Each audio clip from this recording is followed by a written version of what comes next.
저는 올해 70세가 된 이종수입니다. 아내 미영이와 함께 캘리포니아에서 45년을 살았어요. 요즘 매일 아침 커피를 마시며 창밖을 보는데 집 앞 도로가 또 공사 중이에요. 교통체증은 점점 심해지고 아파트 렌트비 올랐다는 소식만 들려오고 우리가 살던 동네도 많이 달라졌습니다. 그런데 지난달 아내가 갑자기 말했어요. 여보, 우리 하와이로 이사 가는 게 어떨까요? 처음엔 농담인 줄 알았습니다. 하지만 아내 표정이 진지했어요. 친구들은 다들 캘리포니아 떠나고 있고 의료비는 계속 오르고 우리도 이제 진짜 고민해 볼 때가 온 것 같아요. 사실 하와이는 우리에게 특별한 곳이에요. 45년 전 신혼여행도 하와이였고 결혼 25주년에도 갔었거든요. 아이들 다 키우고 나서도 5년마다 한 번씩은 꼭 가는 곳이었어요.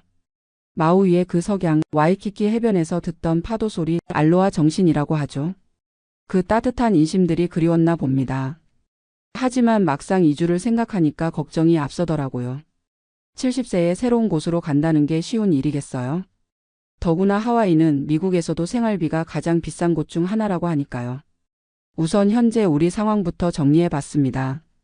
저는 UC 어바인에서 35년간 경영학을 가르쳤어요. 5년 전에 정년퇴직했고 소셜 시큐리티는 월 $1,850, 교수 연금이 월 $2,200 나와요. 아내 미영이는 간호사였는데 아이들 키우느라 10년 정도 쉬었다가 다시 일했어요. 소셜 시큐리티가 월 $1,250, 작은 연금이 월 $600 정도 됩니다. 합치면 월 $5,900 정도 되는 셈이죠. 집은 1985년에 어바인에서 샀어요. 그때 $25만 달러였는데 지금은 부동산 중개인이 $140만 달러는 받을 거라고 하더라고요. 모기지는 10년 전에 다 갚았으니까 부담은 없어요. 다만 재산세가 연간 $16,000, HOA 비용이 월 $350, 홈 인슈런스가 연간 $2,800 정도 나가죠. 건강 상태는 나이에 비해서는 괜찮은 편이에요. 저는 혈압약 하나, 아내는 당뇨 초기라서 메트포민 복용하고 있고요.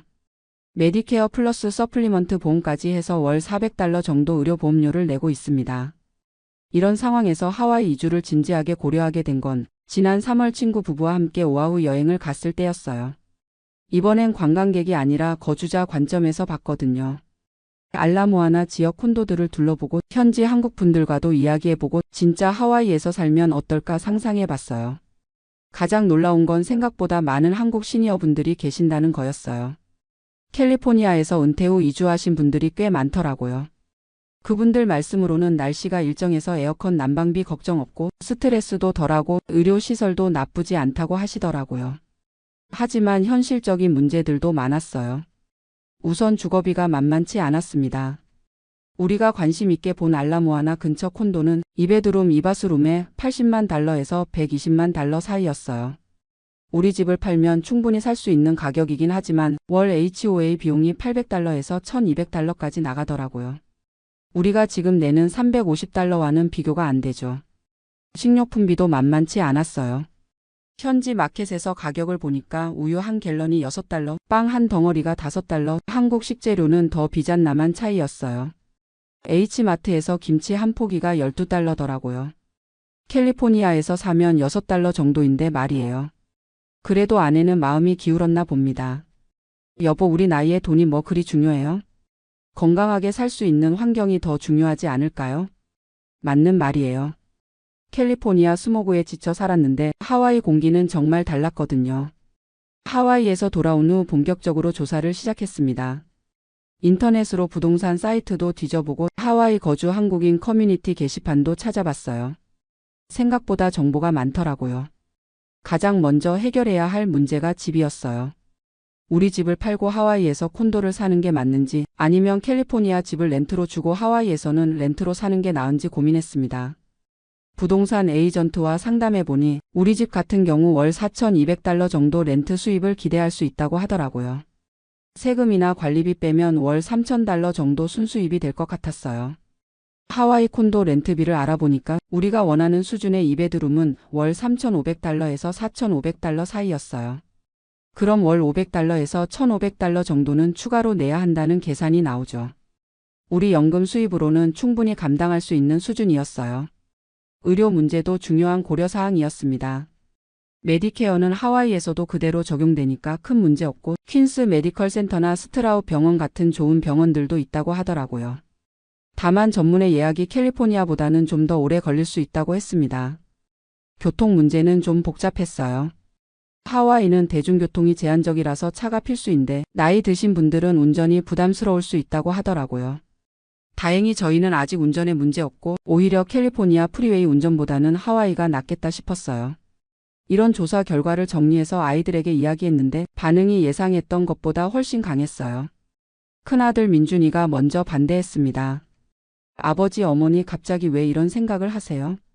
70세의 새로운 환경에 적응하는 게 쉬운 일이 아니에요. 만약에 건강 문제라도 생기면 어떻게 하려고 그러세요? 둘째 민정이도 비슷한 반응이었어요. 엄마 아빠가 하와이 좋아하시는 건 알지만 여행으로 가는 거랑 사는 거는 완전히 다른 문제잖아요. 친구들도 없고 병원도 멀고 우리도 자주 못 볼 텐데요. 아이들 입장에서는 당연한 걱정이죠. 민준이는 샌디에고에서 변호사로 일하고 민정이는 산타바바라에서 교사로 일해요. 하와이로 가면 비행기로 5시간 거리가 되니까 지금처럼 자주 보기는 어렵겠죠. 그래도 우리는 포기할 수 없었어요. 아내가 이런 말을 하더라고요. 우리가 언제까지 아이들 눈치만 보고 살 수는 없지 않을까요? 이제 70이에요. 건강할 때 우리가 진짜 원하는 곳에서 살아보고 싶어요. 맞는 말이었어요. 45년간 이 아이들 키우고 교육시키느라 우리 꿈은 늘 뒤로 미뤄왔거든요. 이제는 우리를 위한 선택을 해도 되지 않을까요?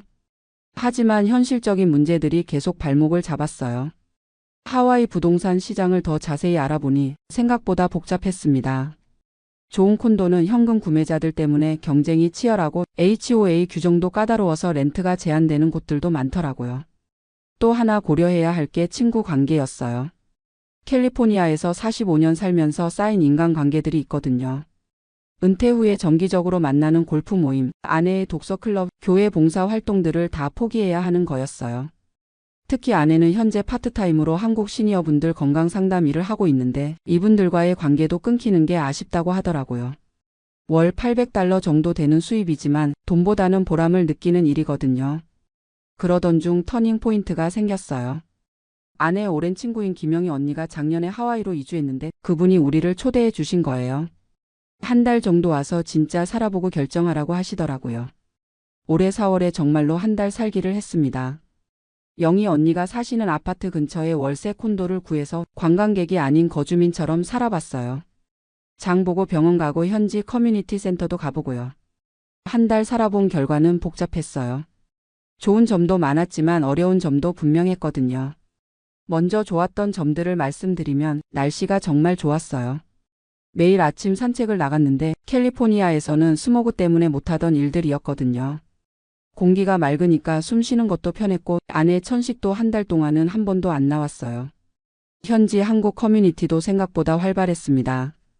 매주 수요일에 한국문화센터에서 시니어 모임이 있는데 30명 정도가 모여서 같이 운동하고 이야기하더라고요. 다들 우리와 비슷한 또래분들이라 금방 친해졌어요. 의외로 운전도 편했어요. 캘리포니아 405번 프리웨이 같은 지옥 같은 교통체증은 없고 거리도 가깝고 해서 스트레스가 훨씬 적었습니다. 하지만 어려운 점들도 많았어요. 가장 큰 문제는 역시 생활비였습니다. 한 달 동안 가계부를 정확히 써봤는데 식료품비만 월 $1,200가 나왔어요. 캘리포니아에서 $800 정도 쓰던 것과 비교하면 50% 증가한 거죠. 외식비는 더 심각했어요. 간단한 한식당에서 2명이 식사하면 $60는 기본이더라고요. 유틸리티 비용도 만만치 않았어요. 전기료가 캘리포니아의 거의 2배 수준이었습니다. 하와이는 전력을 거의 수입에 의존해서 그렇다고 하더라고요. 그리고 무엇보다 가족들과 떨어져 사는 게 생각보다 어려웠어요. 민준이 아들이 일로 스트레스 받고 있을 때도 민정이 딸이 아이 문제로 고민할 때도 전화로만 이야기할 수밖에 없으니까 답답했습니다. 한 달 하와이 살기를 마치고 캘리포니아로 돌아와서 2달 동안 진지하게 고민했어요. 리스트를 만들어서 장단점을 정리해보기도 하고 재정 계획도 여러 시나리오로 세워봤습니다. 하와이 이주 시 예상 비용을 계산해보니까 콘도 구매비 $100만, 이사 및 정착 비용 $3만, 월 생활비는 현재보다 월 $1,000 정도 더 들 것 같았어요. 우리 자산과 연금 수입으로는 충분히 감당할 수 있는 수준이었습니다. 하지만 계산상으로는 문제 없어도 마음 한구석이 불안했어요. 70세의 새로운 환경에 적응할 수 있을까? 만약 건강이 나빠지면 어떻게 할까? 하와이에서 외로워하지는 않을까? 아내도 비슷한 고민을 하고 있었나 봅니다. 어느 날 저녁 산책하면서 이런 이야기를 하더라고요. 여보, 사실 저도 무서워요. 하지만 더 무서운 건 이대로 캘리포니아에 있으면서 그때 하와이로 갔으면 어땠을까 하는 후회를 하며 남은 인생을 사는 거예요. 그 말이 가슴에 깊이 와 닿았습니다. 우리에게 남은 건강한 시간이 얼마나 될지 아무도 모르잖아요. 10년? 15년? 그 시간을 후회하며 보내고 싶지는 않았어요. 올해 9월에 다시 아이들과 진지한 대화를 했습니다. 이번에는 감정적으로 얘기하지 않고 우리가 조사한 모든 자료를 보여주면서 현실적으로 접근했어요. 재정계획, 의료보험, 응급상황 대비책까지 다 준비해서 설명했습니다. 민준이가 먼저 마음을 열었어요. 아버지, 어머니가 이렇게 준비하신 걸 보니까 정말 진지하게 생각하고 계시는 거네요. 처음에는 무모한 결정이라고 생각했는데 이런 식으로 계획을 세우시니까 조금 안심이 돼요. 민정이도 조건부로 동의했습니다. 1년만 해보세요. 만약 적응이 안 되거나 문제가 생기면 언제든 돌아오시고요. 다만 3개월마다 한 번씩은 캘리포니아로 오시거나 저희가 하와이로 갈게요. 그 조건이라면 충분히 받아들일 수 있었어요. 사실 우리도 완전히 브리지를 태울 생각은 없었거든요. 1년 정도 살아보고 정말 맞지 않으면 돌아올 생각이었으니까요. 그렇게 해서 지난달에 최종 결정을 내렸습니다. 내년 3월에 하와이로 이주하기로 했어요. 겨울이 끝나고 봄이 시작될 때가 새로운 시작하기에는 좋을 것 같았거든요. 현재는 준비에 한창입니다. 우선 우리 집을 렌트로 주기로 했어요. 완전히 팔기에는 아직 마음 준비가 안 됐거든요. 1년 살아보고 정말 정착하게 되면 그때 팔 계획입니다. 하와이 콘도는 알라모아나 근처로 결정했어요. 95만 달러짜리 2베드룸 2바스룸인데 오션뷰는 아니지만 시티뷰가 괜찮은 곳이에요. HOA가 월 950달러 나가지만 수영장, 피트니스 센터, 24시간 시큐리티가 포함된 가격이니까 합리적이라고 생각해요. 의료보험도 하와이에서 쓸 수 있는 플랜으로 바꿨고 현재 복용 중인 약들도 하와이에서 처방받을 수 있도록 의사와 상의했습니다. 가장 어려운 건 45년간 모은 살림을 정리하는 거예요. 아이들이 가져갈 것들, 기부할 것들, 하와이로 가져갈 것들을 나누고 있는데 추억이 담긴 물건들을 보면 가슴이 뭉클해져요. 특히 아이들 어릴 때 사진들, 첫 번째 집에서 찍은 가족 사진, 저의 박사학위 논문, 아내가 간호사 시절 받은 표창장들, 이런 것들을 보면 지난 45년이 주마등처럼 스쳐 지나가요. 하지만 후회는 없어요. 우리가 이룬 것들, 아이들을 키운 기억들은 모두 우리 마음속에 있으니까요. 하와이로 가져가는 게 물건이 아니라 추억이죠. 친구들 반응은 다양해요. 부러워하는 분들도 있고 걱정하시는 분들도 있고 우리도 따라갈까 봐 하시는 분들도 계세요. 특히 골프 모임 친구 박철수 형은 1년 후에 어떻게 됐는지 꼭 알려달라고 하면서 잘 되면 우리도 고려해 보겠다고 하시더라고요. 요즘 들어 더 확신이 서요. 지난주에 아내와 함께 라구나 비치에 갔는데 예전만큼 아름답게 느껴지지 않더라고요. 사람들은 너무 많고 주차할 곳도 없고 바다도 예전만큼 깨끗하지 않고요. 반면 하와이 한 달 살 때 가던 카일로아 비치는 아직도 꿈에 나와요. 에메랄드빛 바다, 새하얀 모래, 야자수 그늘에서 책 읽던 평온한 시간들. 그런 곳에서 남은 인생을 보낼 수 있다면 얼마나 좋을까요? 물론 모든 게 장미빛일 거라고 생각하지는 않아요. 분명히 적응하기 어려운 부분들도 있을 거고 외로울 때도 있을 거고 캘리포니아가 그리울 때도 있겠죠. 하지만 그것도 새로운 인생의 한 부분이라고 생각해요. 70세에 새로운 모험을 시작한다는 것 자체가 얼마나 소중한 기회인가요?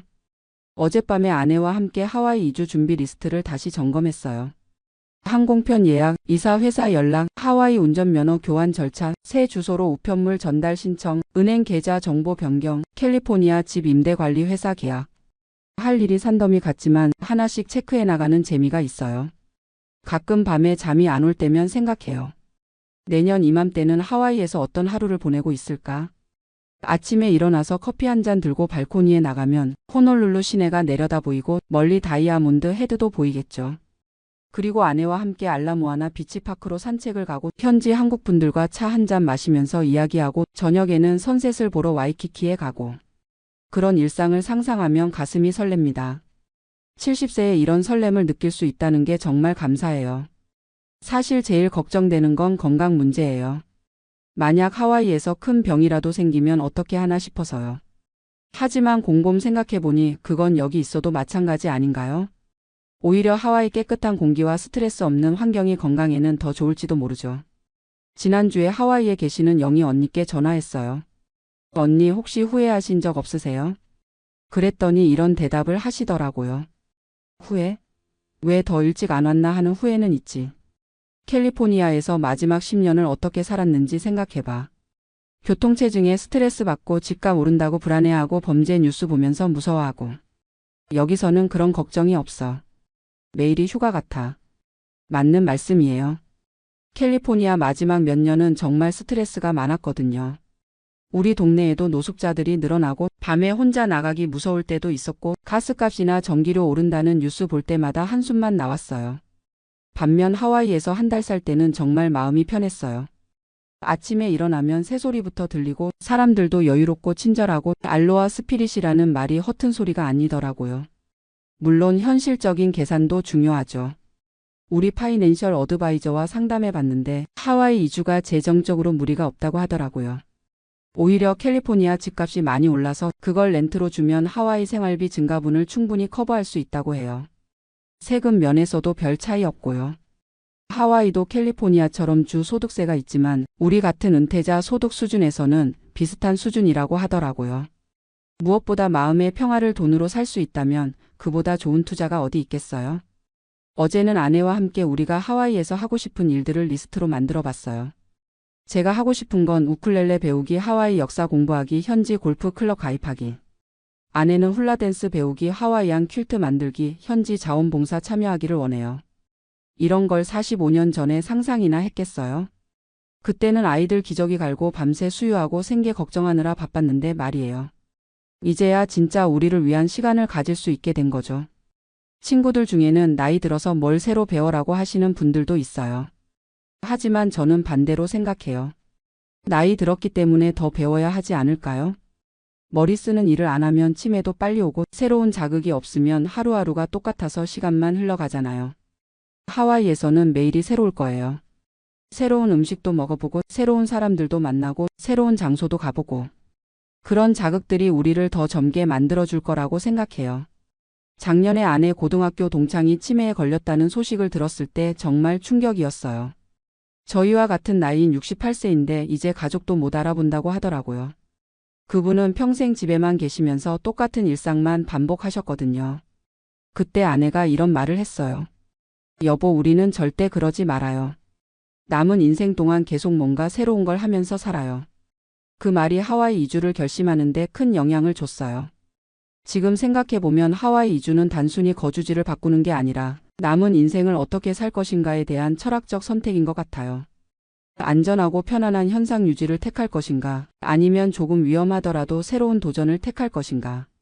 저희는 도전을 택했어요. 70세의 말이죠.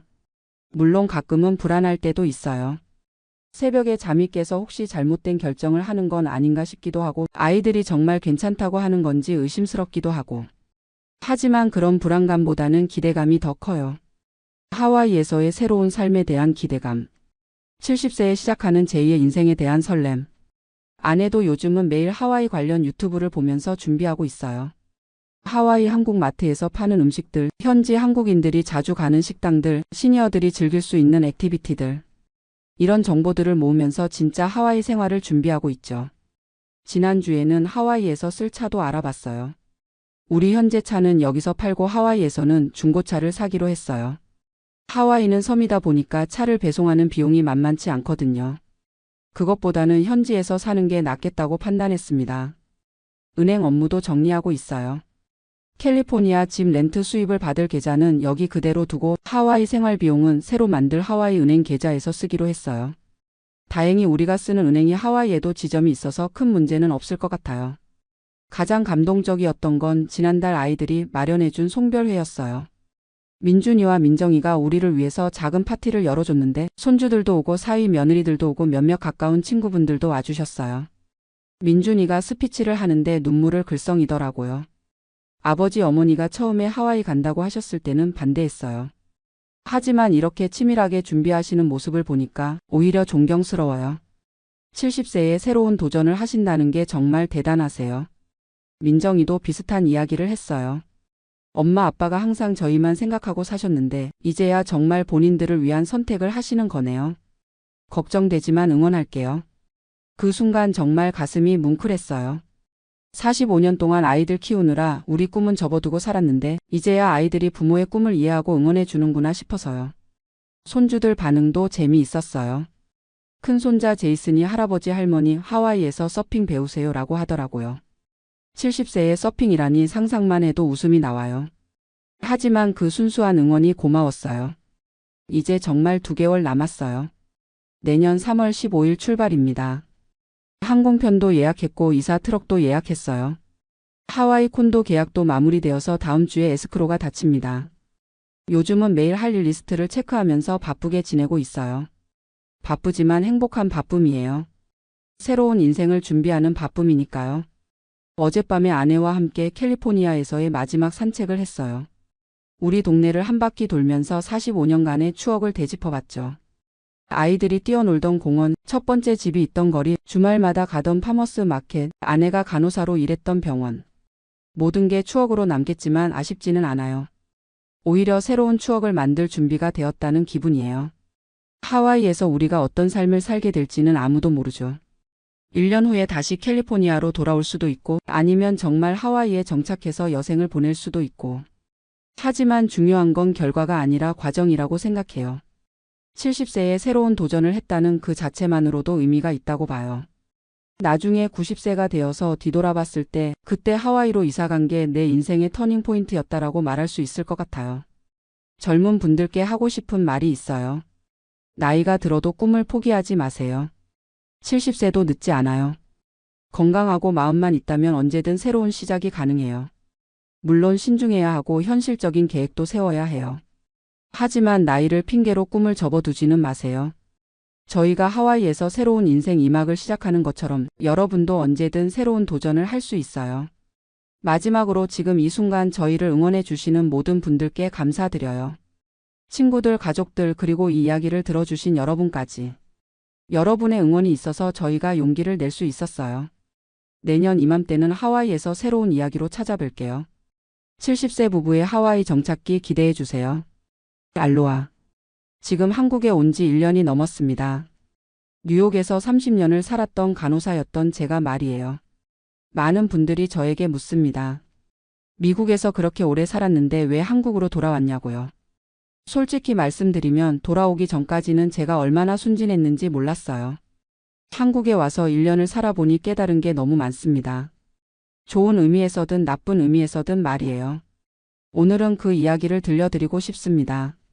제가 왜 뉴욕을 떠났고 한국에서 무엇을 경험했으며 지금은 어떤 생각을 하고 있는지 말이에요.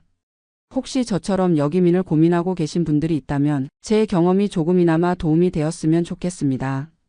저는 올해 57살입니다. 1990년대 초 27살의 나이에 간호사 자격을 가지고 뉴욕으로 갔어요. 그때는 지금처럼 미국 간호사가 되는 게 쉽지 않았죠. 엔클렉스라는 시험도 봐야 했고 영어도 정말 많이 부족했어서 처음 몇 년은 정말 힘들었습니다. 하지만 30년이라는 세월이 흐르는 동안 저는 뉴욕의 한 대학 병원에서 중환자실 수간호사까지 올랐어요. 제 자신이 정말 자랑스러웠습니다. 영어도 서툰 한국 여자가 미국에서 의료진으로 인정받으며 살아가는 것이 얼마나 대단한 일인지 스스로도 알고 있었거든요.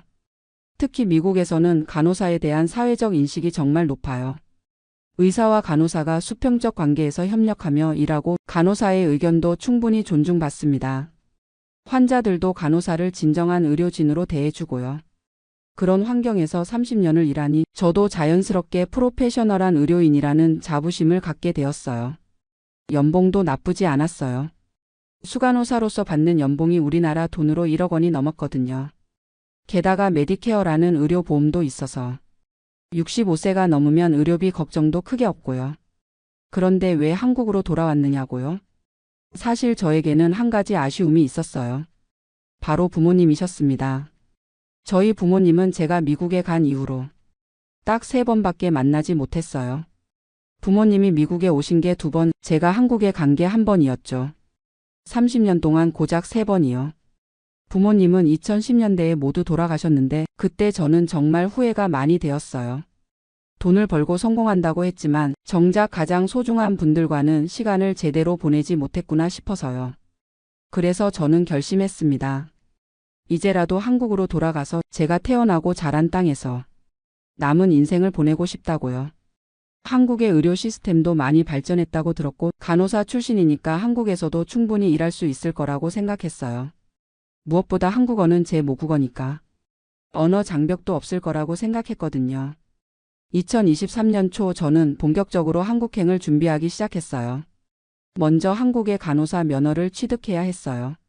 미국에서 30년을 일했지만 한국에서 간호사로 일하려면 한국 간호사 면허가 필요하거든요.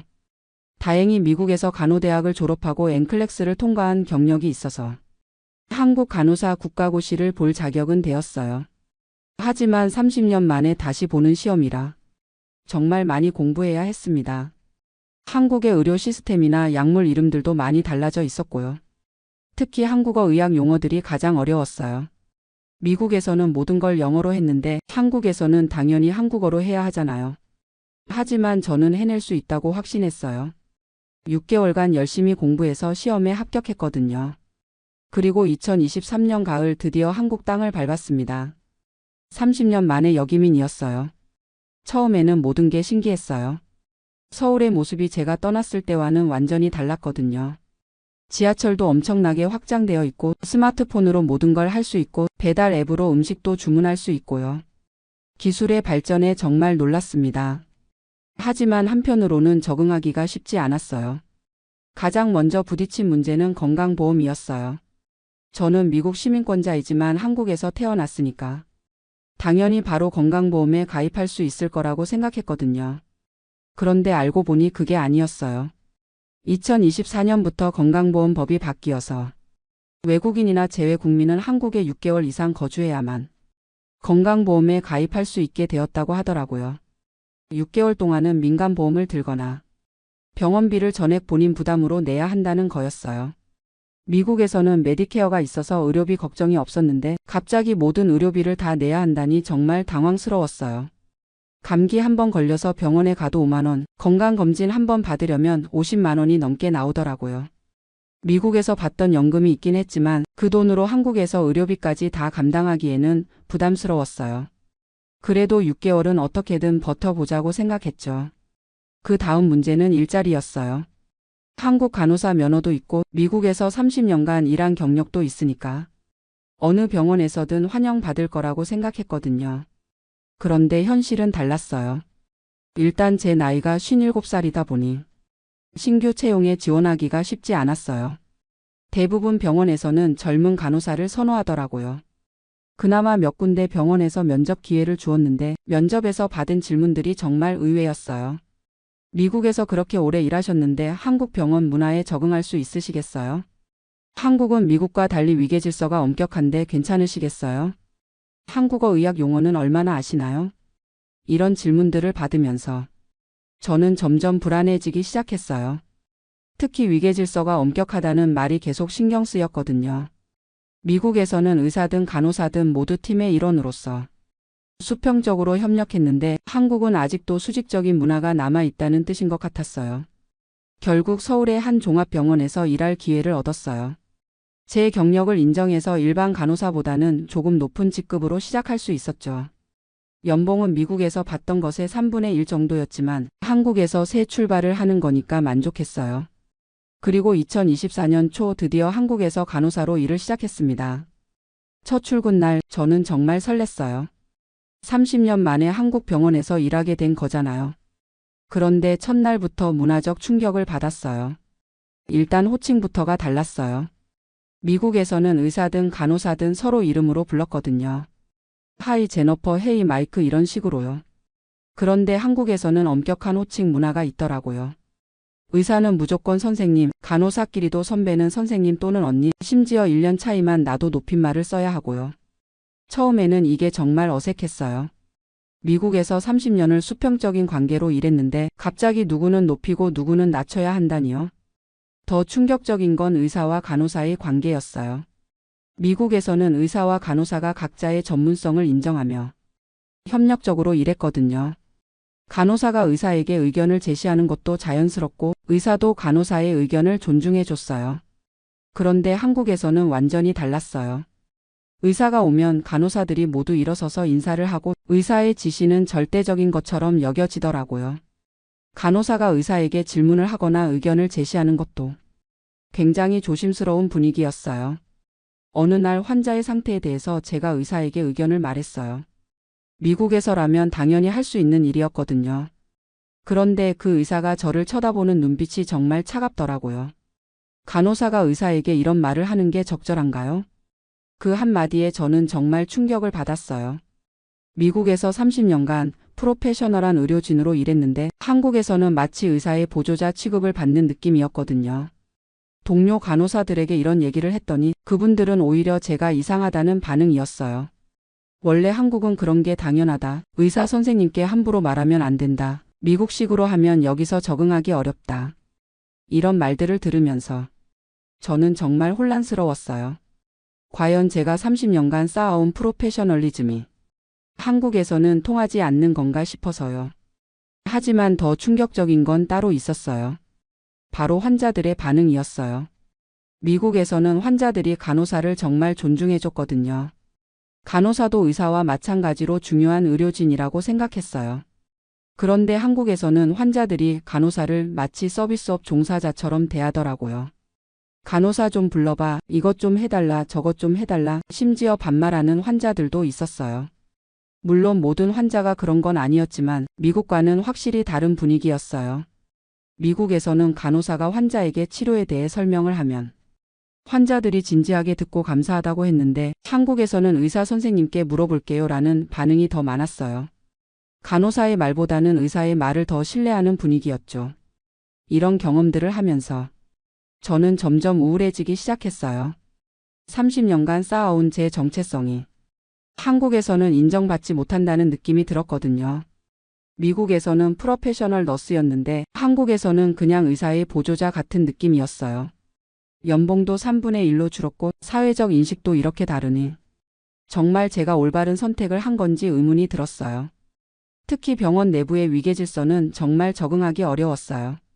미국에서는 경력이 오래되면 자연스럽게 존중받고 나이나 입사 순서보다는 실력과 경험을 중시했거든요. 그런데 한국에서는 1년 차이만 나도 선후배 관계가 명확하고 심지어 실력보다도 서열이 우선시되는 경우가 많았어요. 저보다 경력이 훨씬 짧은 간호사라도 제가 나중에 입사했으니까 낮은 대우를 받는 거죠. 미국에서 수간호사까지 했던 경력이 무색할 정도였어요. 그리고 간호사들 사이의 관계도 미묘했어요. 미국에서는 동료들끼리 정말 협력적이었거든요. 서로 도와주고 문제가 있으면 같이 해결하고 개인의 실수도 팀 전체의 문제로 보고 함께 개선해 나갔어요. 그런데 한국에서는 경쟁적인 분위기가 더 강했어요. 실수를 하면 개인의 책임으로 돌리고 선후배 관계도 엄격해서 자유롭게 의견을 나누기 어려웠어요. 특히 태움이라는 문화가 있다는 걸 알게 되었어요. 선배 간호사가 후배 간호사를 혹독하게 훈련시키는 문화인데 때로는 교육을 넘어서 괴롭힘에 가까운 경우도 있더라고요.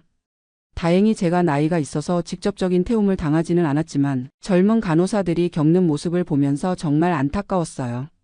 미국에서는 신입 간호사들을 체계적으로 교육하고 지원하는데 한국에서는 아직도 이런 문화가 남아있다는 게 충격이었거든요. 6개월이 지나고 드디어 건강보험에 가입할 수 있게 되었어요. 이건 정말 다행이었죠. 건강보험료는 한 달에 25만 원 정도 나왔는데 미국에서 내던 메디케어 보험료보다는 훨씬 저렴했어요. 하지만 병원비 본인 부담금이 꽤 높더라고요. 미국에서는 메디케어와 서플리먼트 보험으로 거의 모든 의료비가 커버되었는데 한국에서는 20에서 30%는 본인이 부담해야 했어요. 그래도 6개월 동안 전액 본인 부담하던 것보다는 훨씬 나았죠. 한 가지 좋았던 점은 병원 접근성이었어요.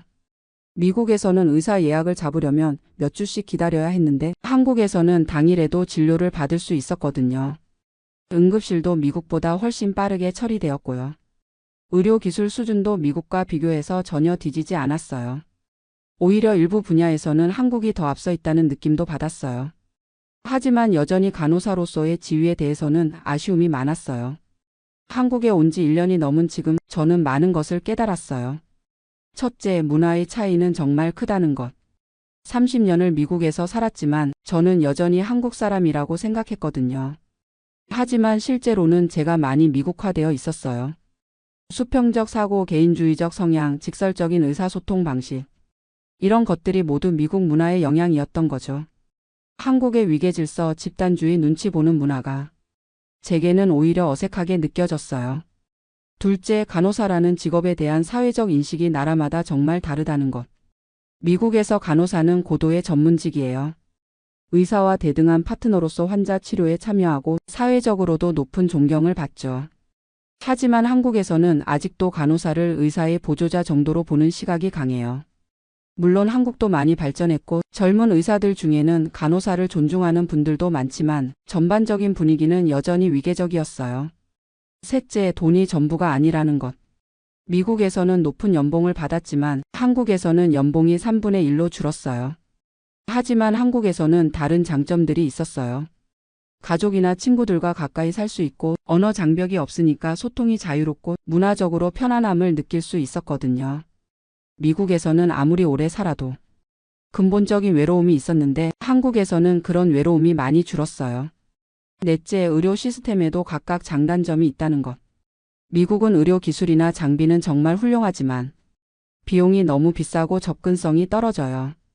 한국은 상대적으로 저렴하고 접근성이 좋지만 의료진들의 업무 강도가 너무 높고 환자 중심보다는 효율성 중심인 것 같았어요. 다섯째, 나이가 들면서 우선순위가 바뀐다는 것. 20에서 30대에는 성공과 돈이 가장 중요했지만 50대가 되니까 가족과 안정이 더 중요해졌어요. 미국에서 더 많은 돈을 벌 수 있었지만 한국에서 가족들과 가까이 지내는 것이 저에게는 더 가치 있게 느껴졌거든요. 지금도 가끔 후회가 될 때가 있어요. 특히 병원에서 위계질서에 부딪힐 때나 연봉 명세서를 볼 때는 미국에 있을 걸 그랬나 싶기도 하죠. 하지만 전반적으로는 한국에 온 것을 후회하지 않아요. 물론 처음 생각했던 것과는 많이 달랐지만 나름대로 적응해가고 있거든요. 한국 병원 문화에도 천천히 익숙해지고 있고 동료들과의 관계도 조금씩 개선되고 있어요. 무엇보다 제가 한국 의료계에 조금이나마 기여할 수 있다는 생각이 들어요. 미국에서 배운 환자 중심 간호, 체계적인 교육 시스템, 수평적 의사소통 방식 같은 것들을 한국에도 전파할 수 있지 않을까 해서요. 실제로 젊은 간호사들과 이야기하다 보면 저의 경험에 관심을 갖는 분들이 많아요. 미국의 간호 문화나 시스템에 대해 궁금해하시고 한국도 그런 방향으로 발전했으면 좋겠다고 말씀하시거든요. 그런 분들을 만날 때마다 제가 여기 온 이유가 있구나 싶어요. 지금 제가 하고 있는 일이 한국 간호계의 발전에 조금이라도 도움이 된다면 그것만으로도 의미 있다고 생각해요. 앞으로의 계획은 아직 확실하지 않아요. 몇 년 더 한국에서 일해보면서 정말 적응할 수 있는지 지켜볼 생각이에요. 만약 정말 적응이 안 된다면 다시 미국으로 돌아갈 수도 있고요. 미국 시민권은 그대로 유지하고 있으니까 언제든 돌아갈 수 있거든요. 하지만 지금은 한국에서의 생활에 최선을 다하고 있어요. 30년간 미국에서 쌓은 경험을 한국에서도 유용하게 활용할 방법을 찾고 있고 동시에 한국의 문화와 시스템도 배워가고 있어요. 혹시 저처럼 여기민을 고민하고 계신 분들이 있다면 몇 가지 조언을 드리고 싶어요. 첫째, 현실적인 기대를 가지세요. 해외에서 오래 살다 보면 본국에 대한 환상을 갖기 쉬워요. 모든 게 좋을 거라고 생각하지만 실제로는 예상과 다른 점들이 많거든요. 특히 직업 문화나 사회적 인식 같은 건 쉽게 바뀌지 않으니까 미리 마음의 준비를 하시는 게 좋아요. 둘째, 충분한 자금을 준비하세요. 저는 건강보험 문제를 미리 몰라서 처음 6개월 동안 정말 고생했거든요. 의료비뿐만 아니라 생활비, 주거비 등 예상보다 많은 돈이 들어갈 수 있으니까 여유 있게 준비하시길 바라요. 셋째, 현지 정보를 미리 충분히 알아보세요.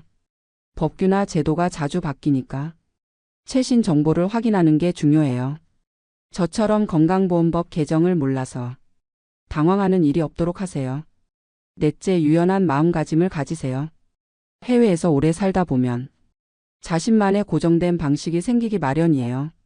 하지만 다른 나라에서는 다른 방식이 있으니까 열린 마음으로 받아들이려고 노력하세요. 물론 모든 걸 다 받아들일 필요는 없지만 최소한 이해하려고 노력하는 자세는 필요해요. 다섯째, 네트워크를 만들어 가세요. 저 같은 경우에는 동료 간호사들과의 관계가 적응에 가장 큰 도움이 되었어요. 처음에는 어색했지만 시간이 지나면서 서로를 이해하게 되었거든요. 특히 비슷한 경험을 한 사람들과 만나서 이야기를 나누는 것이 큰 위로가 되었어요. 여섯째, 본인만의 가치관을 명확히 하세요. 돈이 가장 중요한지, 가족이 가장 중요한지, 일의 만족도가 가장 중요한지 본인의 우선순위를 분명히 해야 해요. 그래야 어려운 순간이 와도 왜 이 선택을 했는지 기억할 수 있거든요. 저에게는 가족과의 시간, 모국어로 소통할 수 있는 편안함, 그리고 한국 의료계에 기여할 수 있다는 보람이 연봉 감소나 문화적 차이보다 더 중요했어요. 마지막으로 완벽하지 않아도 괜찮다는 것을 받아들이세요. 어떤 선택을 하든 장단점이 있어요. 미국에 있었다면 돈은 더 많이 벌었겠지만 가족과의 시간은 없었을 거고 한국에 있으니까 연봉은 줄었지만 다른 만족감이 있거든요. 100% 완벽한 선택은 없다는 걸 인정하고 현재 상황에서 최선을 다하는 게 중요해요. 지금 저는 한국에서의 2년 차를 준비하고 있어요. 1년 차보다는 훨씬 적응이 잘 되었고 동료들과의 관계도 많이 개선되었어요. 물론 아직도 아쉬운 점들이 있지만 그런 것들을 바꿔나가는 것도 제가 할 수 있는 일이라고 생각해요. 특히 젊은 간호사들에게 미국의 선진적인 간호 문화를 전해주고 한국 간호계가 더 발전할 수 있도록 조금이나마 기여하고 싶어요. 예를 들어 미국에서는 간호사들이 정기적으로 케이스 스터디를 하면서 서로 배우거든요. 실수나 어려운 상황을 공유하면서 함께 해결책을 찾아가는 문화가 있어요. 한국에서도 이런 문화가 확산되면 간호의 질이 더 높아질 수 있을 것 같아요. 또 환자 중심 간호에 대한 인식도 조금씩 바뀌어가고 있는 것 같아요. 젊은 의사들과 간호사들은 예전보다 훨씬 협력적이고 수평적으로 일하려고 하거든요. 물론 아직 갈 길이 멀지만 변화의 조짐은 보이고 있어요. 그런 변화에 제가 조금이라도 기여할 수 있다면 정말 보람될 것 같아요. 개인적으로는 한국 생활에 점점 만족하고 있어요. 언어 장벽이 없다는 게 정말 큰 장점이에요. 미국에서는 아무리 영어를 잘해도 미묘한 뉘앙스나 유머는 놓치는 경우가 많았거든요. 하지만 한국에서는 동료들과 진짜 깊은 대화를 할 수 있어요. 그리고 음식도 정말 좋아요. 30년 동안 한국 음식이 그리웠는데 이제는 언제든 먹고 싶은 음식을 먹을 수 있거든요. 김치찌개, 된장찌개, 불고기. 이런 음식들을 매일 먹을 수 있다는 것만으로도 한국에 온 보람이 있어요. 문화적인 면에서도 편안함을 느껴요. 사계절이 뚜렷한 것도 좋고 전통과 현대가 조화를 이루는 모습도 인상적이에요. 미국에서는 항상 이방인이라는 느낌이 있었는데 한국에서는 정말 집에 온 것 같은 편안함이 있어요. 물론 모든 게 완벽하지는 않아요. 여전히 병원에서 위계질서에 답답함을 느낄 때가 있고 미국에서 받던 연봉을 생각하면 아쉬울 때도 있어요. 하지만 전반적으로는 만족하고 있어요. 무엇보다 후회 없는 선택을 했다는 생각이 들어요. 만약 제가 미국에 계속 있었다면 평생 한국에 돌아가면 어땠을까 하는 궁금증을 갖고 살았을 거예요. 지금은 그 궁금증을 풀었으니까 어떤 선택을 하든 후회는 없을 것 같아요. 앞으로 몇 년 더 한국에서 생활해 보면서 정말 정착할지 아니면 다시 미국으로 갈지 천천히 결정할 생각이에요. 어떤 선택을 하든 그때의 제가 내린 최선의 판단이라고 받아들일 거예요. 마지막으로 하고 싶은 말은 인생에서 늦은 도전이란 없다는 거예요. 57살의 나이에 완전히 새로운 환경에서 새 출발을 한다는 게 쉽지 않았지만 해보니까 생각보다 할만했어요. 물론 젊었을 때보다는 적응이 어렵고 체력적으로도 힘들지만 그만큼 인생 경험이 도움이 되더라고요. 특히 미국에서 30년간 쌓은 경험이 한국에서도 충분히 활용할 수 있었어요. 혹시 비슷한 고민을 하고 계신 분들이 있다면 용기를 내서 도전해 보시라고 말씀드리고 싶어요. 실패하더라도 후회는 없을 거예요. 적어도 궁금증은 풀 수 있으니까요. 그리고 생각보다 새로운 환경에 적응할 수 있는 능력이 있다는 것도 발견하게 될 거예요. 저도 처음에는 정말 막막했지만 1년이 지난 지금은 나름대로 자리를 잡아가고 있거든요. 인생은 생각보다 길고 늦었다고 생각할 때가 가장 빠른 때라는 말이 정말 맞는 것 같아요. 오늘 제 이야기가 비슷한 고민을 하고 계신 분들에게 조금이나마 도움이 되었으면 좋겠습니다. 감사합니다. 저는 지금 뉴욕 맨해튼 한인타운에서 카라오케를 운영하고 있는 53살 김성호라고 합니다. 정확히는 운영하고 있다고 말하기도 민망할 정도로 처참한 상황입니다. 한때 월 매출 8만 달러를 기록했던 제 가게가 지금은 8천 달러도 간신히 나오는 상황이니 10분의 1로 떨어진 셈입니다. 매일 아침 눈을 뜨면 가슴이 답답해서 숨을 제대로 쉴 수가 없어요. 월세만 2만 2천 달러인데 매출이 8천 달러라니 이게 말이 됩니까? 직원들 월급, 전기세, 각종 라이센스 비용까지 합치면 매달 적자가 2만 달러가 넘습니다. 저축해둔 돈으로 버티고 있지만 이제 바닥이 보이기 시작했어요. 돌이켜보면 정말 꿈같은 시절이 있었습니다. 제가 이 카라오케를 시작한 건 2015년이었어요. 그때만 해도 뉴욕 한인타운에 방문하는 정말 활기가 넘쳤거든요. 32번가 일대에는 한국 음식점들이 즐비했고 밤이 되면 직장인들, 유학생들, 관광객들로 거리가 북적였습니다. 카라오케는 그 중에서도 가장 인기 있는 놀거리였어요. 미국인들한테는 신기한 문화였고 한국 사람들한테는 고향의 향수를 달래주는 공간이었거든요. 특히 금요일 밤과 주말이면 웨이팅이 2시간씩 있을 정도였습니다. 그 시절엔 정말 돈이 술술 들어왔어요. 평일에도 룸이 8알은 찬 상태였고 주말이면 새벽 3시까지도 손님들이 끊이지 않았습니다. 술값도 만만치 않았지만 사람들은 기꺼이 지갑을 열었어요. 소주 한 병에 25달러, 맥주 한 병에 8달러였지만 아무도 비싸다고 하지 않았거든요. 2018년에는 월 매출이 7만 달러까지 올라갔고 2019년 상반기에는 드디어 8만 달러를 돌파했습니다. 그때 정말 우쭐했어요. 아내한테 이제 우리도 성공했다고 자랑스럽게 말했던 기억이 나네요.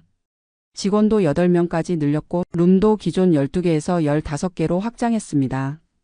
그런데 그 성공이 독이 되었을 줄 누가 알았겠어요. 2020년 3월 코로나가 터진 순간부터 모든 게 달라졌습니다. 처음엔 한 달만 버티면 되겠지 생각했어요. 정부에서 2주간 영업 중단이라고 했을 때만 해도 휴가 한번 길게 가는 셈 치자고 생각했거든요. 하지만 2주가 한 달이 되고 한 달이 2달이 되면서 심각성을 깨달았습니다. 영업 중단 기간에도 월세는 나가고 직원들 월급도 줘야 하고 각종 고정 비용들은 그대로였어요. 정부 지원금이라고는 했지만 턱없이 부족했습니다. 5월에 잠시 영업을 재개했을 때는 정말 기뻤어요. 하지만 현실은 냉혹했습니다. 룸 안에는 최대 4명까지만 들어갈 수 있었고 테이블 간 거리를 2m 이상 벌려야 했어요. 15개 룸 중에 실제로 쓸 수 있는 건 8개뿐이었습니다. 더 큰 문제는 사람들이 오지 않는다는 거였어요. 예전같이 회사 동료들이 우르르 몰려와서 2차, 3차까지 이어지던 문화가 완전히 사라졌거든요. 재택근무가 늘어나면서 회식 자체가 없어졌고 설령 만나더라도 야외에서 간단히 만나는 게 전부였어요. 2020년 여름 매출이 평소에 30%까지 떨어졌을 때도 곧 회복될 거야 라고 생각했습니다. 하지만 가을에 2차 대유행이 오고 겨울에 3차 대유행까지 겹치면서 완전히 절망에 빠졌어요. 11월부터 3월까지는 아예 문을 닫아야 했거든요. 그 5개월 동안 매출은 0달러였지만 고정 비용은 그대로 나갔습니다. 월세 2만 2천 달러는 기본이고 직원들 실업급여 지원금, 전기세, 보험료, 각종 라이센스 비용까지 매달 3만 달러가 넘게 나갔어요. 5개월이면 15만 달러입니다. 그동안 모아둔 돈이 물 새듯 빠져나갔어요. 2021년 4월에 다시 문을 열었을 때는 이미 다른 세상이었습니다. 사람들의 생활 패턴이 완전히 바뀌어 있었어요. 집에서 넷플릭스 보는 게 익숙해진 사람들이 굳이 비싼 돈 내고 노래방에 올 이유가 없어진 거죠. 더욱이 한인타운 자체가 많이 죽어 있었어요. 코로나 기간 동안 문을 닫은 식당들이 한두 군데가 아니었거든요. 40년 전통의 식당들도 하나둘 사라져갔고 거리에는 임대 표지판이 여기저기 붙어 있었습니다. 예전처럼 식사하고 2차로 노래방 오는 패턴 자체가 없어졌어요.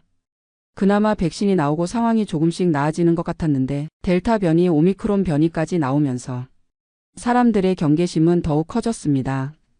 특히 노래방은 밀폐된 공간에서 큰 소리로 노래하는 곳이라 위험한 곳이라는 인식이 박혀버렸어요. 2022년부터는 조금씩 회복되는 듯 했지만 예전 수준엔 한참 못 미쳤습니다. 월 매출이 3만 달러 정도까지는 회복됐거든요. 그래도 적자지만 그나마 버틸만 했어요. 조금씩 나아지겠지 생각하면서 이를 악물고 버텼습니다. 하지만 2023년 들어서는 또 다른 문제가 생겼어요. 물가 상승이 정말 심각했거든요. 월세는 2만 달러에서 2만 2천 달러로 올랐고 전기세도 30% 가까이 뛰었습니다. 직원들 시급도 올려줘야 했고 술값도 인상할 수밖에 없었어요. 그런데 술값을 올리니까 손님들이 더 안 오는 거예요. 소주 한 병이 30달러, 맥주가 10달러가 되니까 너무 비싸다는 반응이 많아졌거든요. 예전 같으면 뉴욕이니까 어쩔 수 없지 했던 사람들도 이제는 다른 곳을 찾아가기 시작했어요. 설상가상으로 한인타운에 새로운 경쟁업소들이 들어서기 시작했습니다. 코로나 기간 동안 임대료가 떨어진 틈을 타서 자본력 있는 업주들이 새로 진출한 거예요. 시설도 훨씬 깔끔하고 최신식이라 저희 가게가 상대적으로 낡아 보이기 시작했습니다. 게다가 요즘 젊은 사람들은 노래방보다는 클럽이나 바를 더 선호하는 것 같아요. 인스타그램에 올릴 만한 예쁜 곳을 찾다 보니 노래방은 올드한 문화가 되어버린 거죠. 20대 손님들이 확실히 줄어들었어요. 그렇게 어렵게 버티던 차에 작년 말부터는 정말 절망적인 상황이 되었습니다. 월 매출이 1만 5천 달러까지 떨어진 거예요. 월세만으로도 적자인데 다른 비용까지 합치면 매달 2만 달러씩 손실을 보는 상황이 되었습니다. 그래도 포기할 수 없어서 이것저것 시도해 봤어요. 배달 서비스도 해보고 낮 시간 대관 서비스도 시작했고 한국 음식도 간단하게 팔아봤습니다. 하지만 다 미미한 수준이었어요. 룸 개수도 15개에서 10개로 줄였습니다. 5개 룸은 벽을 허물어서 이벤트 공간으로 만들어 봤거든요. 생일 파티나 소규모 모임 대관을 받아보려고 했는데 생각만큼 수요가 없었어요. 직원들도 8명에서 3명으로 줄였습니다. 카운터 1명, 서빙 1명, 주방 1명만 남기고 나머지는 다 내보낼 수밖에 없었어요. 20년 넘게 같이 일했던 매니저한테 미안하다고 말할 때 정말 눈물이 났습니다. 그렇게 최대한 비용을 줄여봐도 매달 1만 5천 달러의 적자는 피할 수 없었어요. 그나마 아직 남아있던 적금을 깨고 부동산을 담보로 대출을 받아서 버텼습니다. 그런데 올해 들어서는 상황이 더욱 악화되었어요. 지금 월 매출이 8천 달러 정도밖에 안 됩니다. 주말에도 룸이 절반 정도밖에 안 차고 평일은 거의 텅텅 비어 있어요. 예전에는 하루에 200명씩 왔던 곳인데 지금은 20명도 안 올 때가 많습니다. 손님들 패턴도 완전히 바뀌었어요. 예전에는 저녁 7시부터 새벽 2시까지 꾸준히 손님이 있었는데 지금은 금요일 밤 9시부터 12시 사이에만 조금 붐빌 뿐이에요. 나머지 시간은 정말 조용합니다. 더욱 속상한 건 손님들이 예전보다 훨씬 까다로워졌다는 거예요. 시설이 조금만 낡아 보여도 불만을 표하고 서비스에 대한 기대치도 높아졌거든요. 하지만 직원이 3명뿐이라 예전 같은 서비스는 불가능해요. 음향 장비도 교체해야 하는데 돈이 없어서 못하고 있습니다. 마이크 몇 개는 잡음이 나는데 새 걸로 바꿀 여유가 없어요. 에어컨도 몇 대는 고장 났는데 수리비가 부담스러워서 선풍기로 대충 때우고 있는 상황입니다. 정말 하루하루가 지옥 같아요.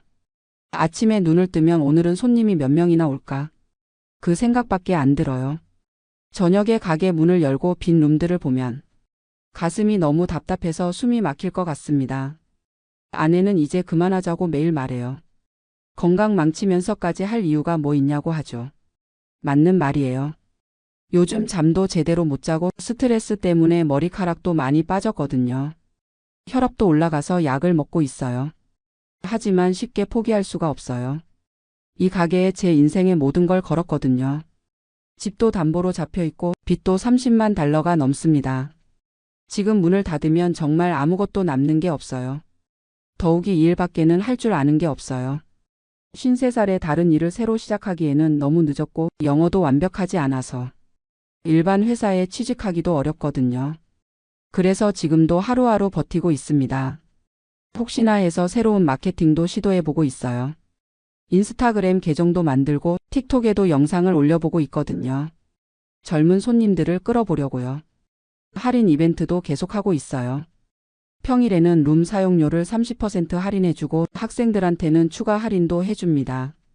생일 파티나 기념일에는 케이크도 서비스로 줘요. 그래도 매출은 늘지 않아요. $8,000에서 $10,000 사이를 왔다 갔다 할 뿐이에요. 월세 $22,000는 여전히 큰 산이고 다른 고정 비용까지 합치면 매달 $20,000의 적자입니다. 은행에서도 더 이상 대출을 해주지 않겠다고 했어요. 이미 빚이 너무 많다는 이유로요. 친구들한테도 돈을 빌려달라고 부탁했지만 다들 코로나 때문에 자기들도 어렵다고 하네요. 정말 막막해요. 이대로 가다가는 몇 개월 후에는 정말로 문을 닫아야 할 것 같습니다. 그러면 지금까지의 모든 노력이 물거품이 되는 거죠. 혹시 이 사연을 들으시는 분 중에 좋은 아이디어나 조언이 있으시면 정말 간절히 듣고 싶어요. 어떻게 하면 다시 예전처럼 손님들이 찾아올까요? 노래방 업계가 다시 살아날 방법은 정말 없는 걸까요? 지금 이 순간에도 가게에 앉아서 빈 룸들을 바라보며 이 사연을 쓰고 있습니다. 한때는 웃음소리로 가득했던 이곳이 지금은 너무나 조용해요. 정말 죽겠습니다. 누군가 저를 좀 도와주세요. 안녕하세요. 저는 올해 70세가 된 박정수라고 합니다. 미국에 온 지 벌써 40년이 넘었네요. 지금은 매달 소셜 시큐리티로 $1,950를 받으며 혼자 살고 있습니다.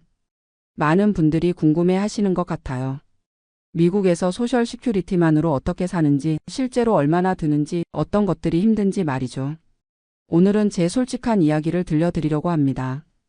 화려하지도 않고 특별하지도 않은 그냥 평범한 한 노인의 미국 생활 이야기입니다. 매일 아침 6시에 일어납니다.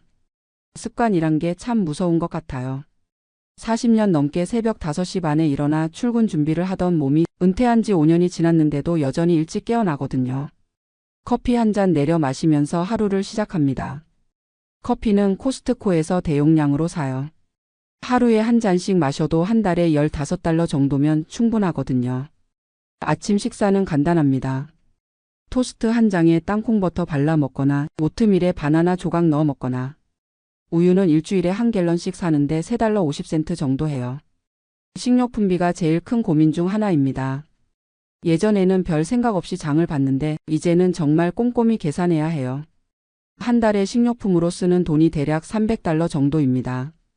많다고 생각하실 수도 있지만 미국 물가를 생각하면 꽤 절약하는 편이에요. 항상 세일하는 것들 위주로 사고 쿠폰도 부지런히 모읍니다. 처음엔 쿠폰 오려서 장 보는 제 자신이 초라하게 느껴졌는데 이제는 당연한 일이 되었어요. 고기는 세일할 때 조금씩 사서 냉동실에 보관합니다. 닭고기가 파운드당 99센트일 때 사서 작은 팩으로 나누어 얼려두죠. 그러면 한 달 정도는 고기 걱정 안 해도 돼요. 야채는 주로 한국 마켓에서 사는데 가끔 동네 시니어 센터에서 무료로 나누어 주는 것도 받아옵니다. 처음엔 자존심이 상했지만 이제는 그런 것도 하나의 복지라고 생각해요. 제가 살고 있는 곳은 로스앤젤레스 근교의 작은 아파트입니다. 원룸이고 월세가 $1,200예요. 소셜 시큐리티의 절반 이상이 집세로 나가는 셈이죠. 사실 더 싼 곳으로 이사를 생각해 봤는데 여기가 한국 마켓이나 병원 가기에 편해서 그냥 있어요. 차도 없고 대중교통으로만 다니니까 위치가 중요하거든요. 차는 3년 전에 팔았습니다. 유지비가 만만치 않더라고요. 보험료, 기름과 수리비까지 생각하면 한 달에 $400는 좋게 나갔어요. 소셜 시큐리티의 20%를 차에 쓸 수는 없잖아요. 대신 버스와 지하철을 이용합니다. 시니어 할인이 있어서 한 달에 $20면 충분해요. 처음엔 불편했지만 이제는 익숙해졌고 오히려 책도 읽고 음악도 들을 수 있어서 좋아요. 의료비는 정말 감사하게도 메디케어 덕분에 그나마 견딜만 합니다. 파트 A는 무료고 파트 B로 한 달에 $175 정도 내요. 여기에 메디갭 보험까지 해서 월 $250 정도가 의료보험료로 나가죠. 그래도 모든 의료비가 다 커버되는 건 아니에요. 치과는 별도고 안경도 따로예요. 지난달에 혈압약을 바꿨는데 새 약이 한 달에 $80 더 비싸더라고요. 이런 것들이 차곡차곡 쌓이면 부담이 만만치 않아요. 그래서 항상 제네릭 약품을 쓰려고 하고 정말 필요한 검사가 아니면 미루기도 해요. 옷은 거의 사지 않습니다. 구질이나 세일베이션 아미에서 가끔 필요한 것만 사요. 셔츠 하나에 $5, 바지 하나에 $8 정도면 상태 좋은 걸 살 수 있어요. 새 옷 살 돈으로 일주일치 식료품을 사는 게 더 현실적이거든요. 전기요금은 여름이 제일 무서워요. 에어컨을 틀면 한 달에 $200도 나올 수 있거든요. 그래서 낮에는 도서관이나 쇼핑몰에서 시간을 보내요. 어차피 집에 혼자 있어도 할 일이 별로 없으니까요. 겨울에는 난방비 때문에 고민이에요. 히터를 최대한 아껴 쓰려고 하는데 그러다 보니 감기 걸릴까봐 걱정되기도 하고요. 이불 2장 덮고 자는 게 일상이 됐어요. 휴대폰 요금은 한 달에 $30짜리 최저가 플랜을 써요. 인터넷은 집에서 월 $50, 케이블은 끊었습니다. 요즘은 유튜브나 넷플릭스만 봐도 충분하더라고요. 외식은 정말 특별한 날에만 해요. 한 달에 한 번 정도 한국 식당에서 $20짜리 정식을 먹는 게 전부예요. 그것도 쿠폰이 있을 때나 할인 시간대에 가죠. 사실 이런 생활이 처음엔 정말 힘들었어요. 평생 열심히 일했는데 노년에 이렇게 돈 계산하며 살아야 한다니. 특히 자식들 앞에서는 티를 내지 않으려고 해요. 아들이 가끔 전화해서 돈 필요한 거 없어? 라고 물으면 괜찮다, 충분히 있다고 대답하죠. 자식들도 각자 살기 힘든데 부담 주고 싶지 않거든요. 하지만 정말 어려울 때는 있어요. 지난해 에어컨이 고장 났을 때 수리비가 $400나 나왔어요. 그달은 식료품비를 절반으로 줄여야 했죠. 그때 정말 막막했어요. 아들한테 말할까도 생각했지만 결국 혼자 해결했어요. 한 달 동안 라면이랑 계란으로 버텼거든요. 그런데 이상하게도 그 시간이 지나고 나니까 뭔가 더 강해진 기분이 들더라고요. 아, 나도 이 정도는 할 수 있구나 하는 자신감이 생겼어요. 이제는 나름의 노하우도 생겼어요. 도서관에서 신문도 보고 책도 빌려보고 무료 와이파이도 쓸 수 있으니까 좋아요. 시니어 센터에서 하는 프로그램에도 참여해요. 요가 클래스는 한 달에 $10, 영어 회화 모임은 무료예요.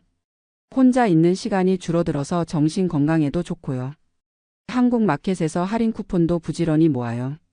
10% 할인이라도 큰 도움이 되거든요. 그리고 시니어 할인하는 곳들을 다 외워뒀어요. 화요일에는 영화관 시니어 할인, 수요일에는 슈퍼마켓 더블 쿠폰 데이, 목요일에는 약국에서 시니어 20% 할인. 이런 것들이 생활의 리듬이 됐어요. 가끔 옛날 동료들을 만나면 부러워요. 연금도 받고 소셜 시큐리티도 받아서 한 달에 $4,000, $5,000씩 받는 사람들을 보면요. 저는 평생 중소기업에서 일했거든요. 연금이라는 게 없었어요. 401k도 회사에서 매치를 안 해줘서 많이 모으지 못했고요. 그래서 은퇴할 때 갖고 있던 돈이 $150,000 정도였어요. 응급 상황을 위해 아껴두려고 하는데 가끔 큰 지출이 있으면 조금씩 쓸 수밖에 없어요. 계산해보니 이 돈으로는 10년 정도밖에 못 버틸 것 같아요. 그 이후에는 정말 소셜 시큐리티만으로 살아야 하는 거죠. 생각하면 막막하지만 어떻게든 방법을 찾아야겠죠. 그런데 요즘은 생각이 좀 달라졌어요. 돈이 적어도 불행한 건 아니더라고요. 물론 여유는 없지만 최소한 굶지는 않으니까요. 오히려 돈을 아껴 쓰다 보니 새로운 재미를 발견했어요. 쿠폰으로 장을 보고 세일 상품을 찾아다니고 도서관에서 무료 이벤트를 찾아가고 이런 것들이 일종의 게임 같아요. 그리고 정말 필요한 것과 그렇지 않은 것을 구분하게 됐어요. 예전엔 충동 구매도 많이 했는데 이제는 뭘 사기 전에 정말 꼼꼼히 생각해요. 이게 정말 필요한가? 다른 대안은 없나? 더 싼 곳은 없나? 이런 습관이 생기니까 오히려 돈 관리가 더 체계적이 되었어요. 가계부도 쓰기 시작했고 매달 예산을 세워서 지키려고 노력해요. 한 달 예산을 한번 말씀드릴게요. 소셜 시큐리티 $1,950에서 월세 $1,200, 의료보험료 $250, 전기요금 평균 $100, 핸드폰 $30, 인터넷 $50. 여기까지 하면 $1,630예요. 남는 돈이 $320인데 여기서 식료품 $300, 생활용품 $50 정도 쓰면 거의 다 없어져요. 가끔 예상치 못한 지출이 있으면 마이너스가 되죠. 그럴 때는 저축한 돈을 조금씩 써야 해요. 이런 계산을 하다 보면 가슴이 답답해질 때도 있어요. 내가 이런 삶을 살려고 미국에 왔나 싶기도 하고요. 1983년에 미국에 왔을 때는 꿈이 많았거든요. 열심히 일해서 돈 벌고 자식들 좋은 대학 보내고 노후에는 여행도 다니고 싶었어요. 처음 몇 년은 정말 힘들었어요. 영어도 안 되고 기술도 없고. 공장에서 야간 근무를 하면서 낮에는 영어 학교를 다녔어요. 하루에 서너 시간밖에 못 잤지만 그래도 희망이 있었어요. 10년쯤 지나니까 조금씩 자리를 잡더라고요. 한국 음식 재료를 파는 작은 회사에 취직했어요. 급여는 많지 않았지만 영어도 많이 늘고 회사 사정도 알게 되면서 책임감도 생겼죠. 거기서 25년을 일했어요. 중간에 회사가 어려워져서 월급을 못 받은 적도 있고 정리해고 당할 뻔한 적도 있었지만 그래도 버텼어요. 아내와 함께 정말 열심히 살았어요. 아내는 섬유 공장에서 일했고 저는 식품 회사에서 일하면서 둘 다 투잡도 많이 했어요. 주말에는 제가 한국 식당에서 서빙을 하고 아내는 다른 집 청소를 나갔어요. 그렇게 해서 번 돈으로 아들 둘을 키웠죠. 첫째는 UC 버클리를 나와서 지금 엔지니어로 일하고 둘째는 USC 법대를 나와서 변호사가 됐어요. 그게 저희 부부의 가장 큰 자랑이자 성과예요. 아이들 대학 등록금 때문에 집 한 채 값은 다 들어갔지만 전혀 후회 안 해요. 그때는 그게 최선의 선택이었다고 생각하거든요. 아내가 5년 전에 암으로 먼저 갔어요. 정말 갑작스러웠어요. 건강검진에서 발견됐는데 이미 말기였거든요. 그때 의료비가 정말 많이 들었어요. 메디케어가 있어도 본인 부담금이 만만치 않더라고요. 항암 치료비, 호스피스 비용까지 해서 저축한 돈의 절반 정도를 썼어요. 아내가 없어지니까 모든 게 달라졌어요. 혼자 사는 게 이렇게 외로운 줄 몰랐어요. 밥을 해 먹어도 맛이 없고 텔레비전을 봐도 재미없고 그래서 한국에 갈까도 생각해 봤어요. 하지만 40년을 여기서 살았는데 이제 와서 한국에 가서 뭘 하겠어요. 게다가 한국도 생활비가 만만치 않다고 하더라고요. 아들들이 가끔 아버지 우리 집으로 오세요라고 하는데 그것도 쉽지 않아요. 며느리들 입장에서는 부담스러울 거고 저도 눈치 보며 살기 싫거든요. 그래서 혼자 사는 걸 선택했어요. 경제적으로는 힘들지만 적어도 마음은 편해요. 누구 눈치 안 보고 제가 하고 싶은 대로 살 수 있으니까요. 요즘은 새로운 루틴이 생겼어요. 월요일에는 도서관에서 한국신문을 보고 화요일에는 시니어센터에서 태극권을 배워요. 수요일에는 한국마켓에서 장을 보고 목요일에는 교회에 가요. 금요일에는 집에서 쉬고 주말에는 가끔 공원에 산책을 가거나 집에서 한국 드라마를 봐요. 단조로워 보일 수 있지만 저한테는 이런 일상이 소중해요. 아무도 귀찮게 하지 않고 제 페이스대로 살 수 있거든요. 그리고 작은 즐거움들을 찾게 됐어요. 도서관에서 한국 책을 발견했을 때의 기쁨, 쿠폰으로 장을 봐서 예상보다 적게 나왔을 때의 뿌듯함, 시니어센터에서 새로운 친구를 만났을 때의 즐거움. 이런 것들이 저에게는 큰 행복이에요. 건강 관리도 나름대로 신경 써요. 돈이 없으니까 아프면 안 되거든요.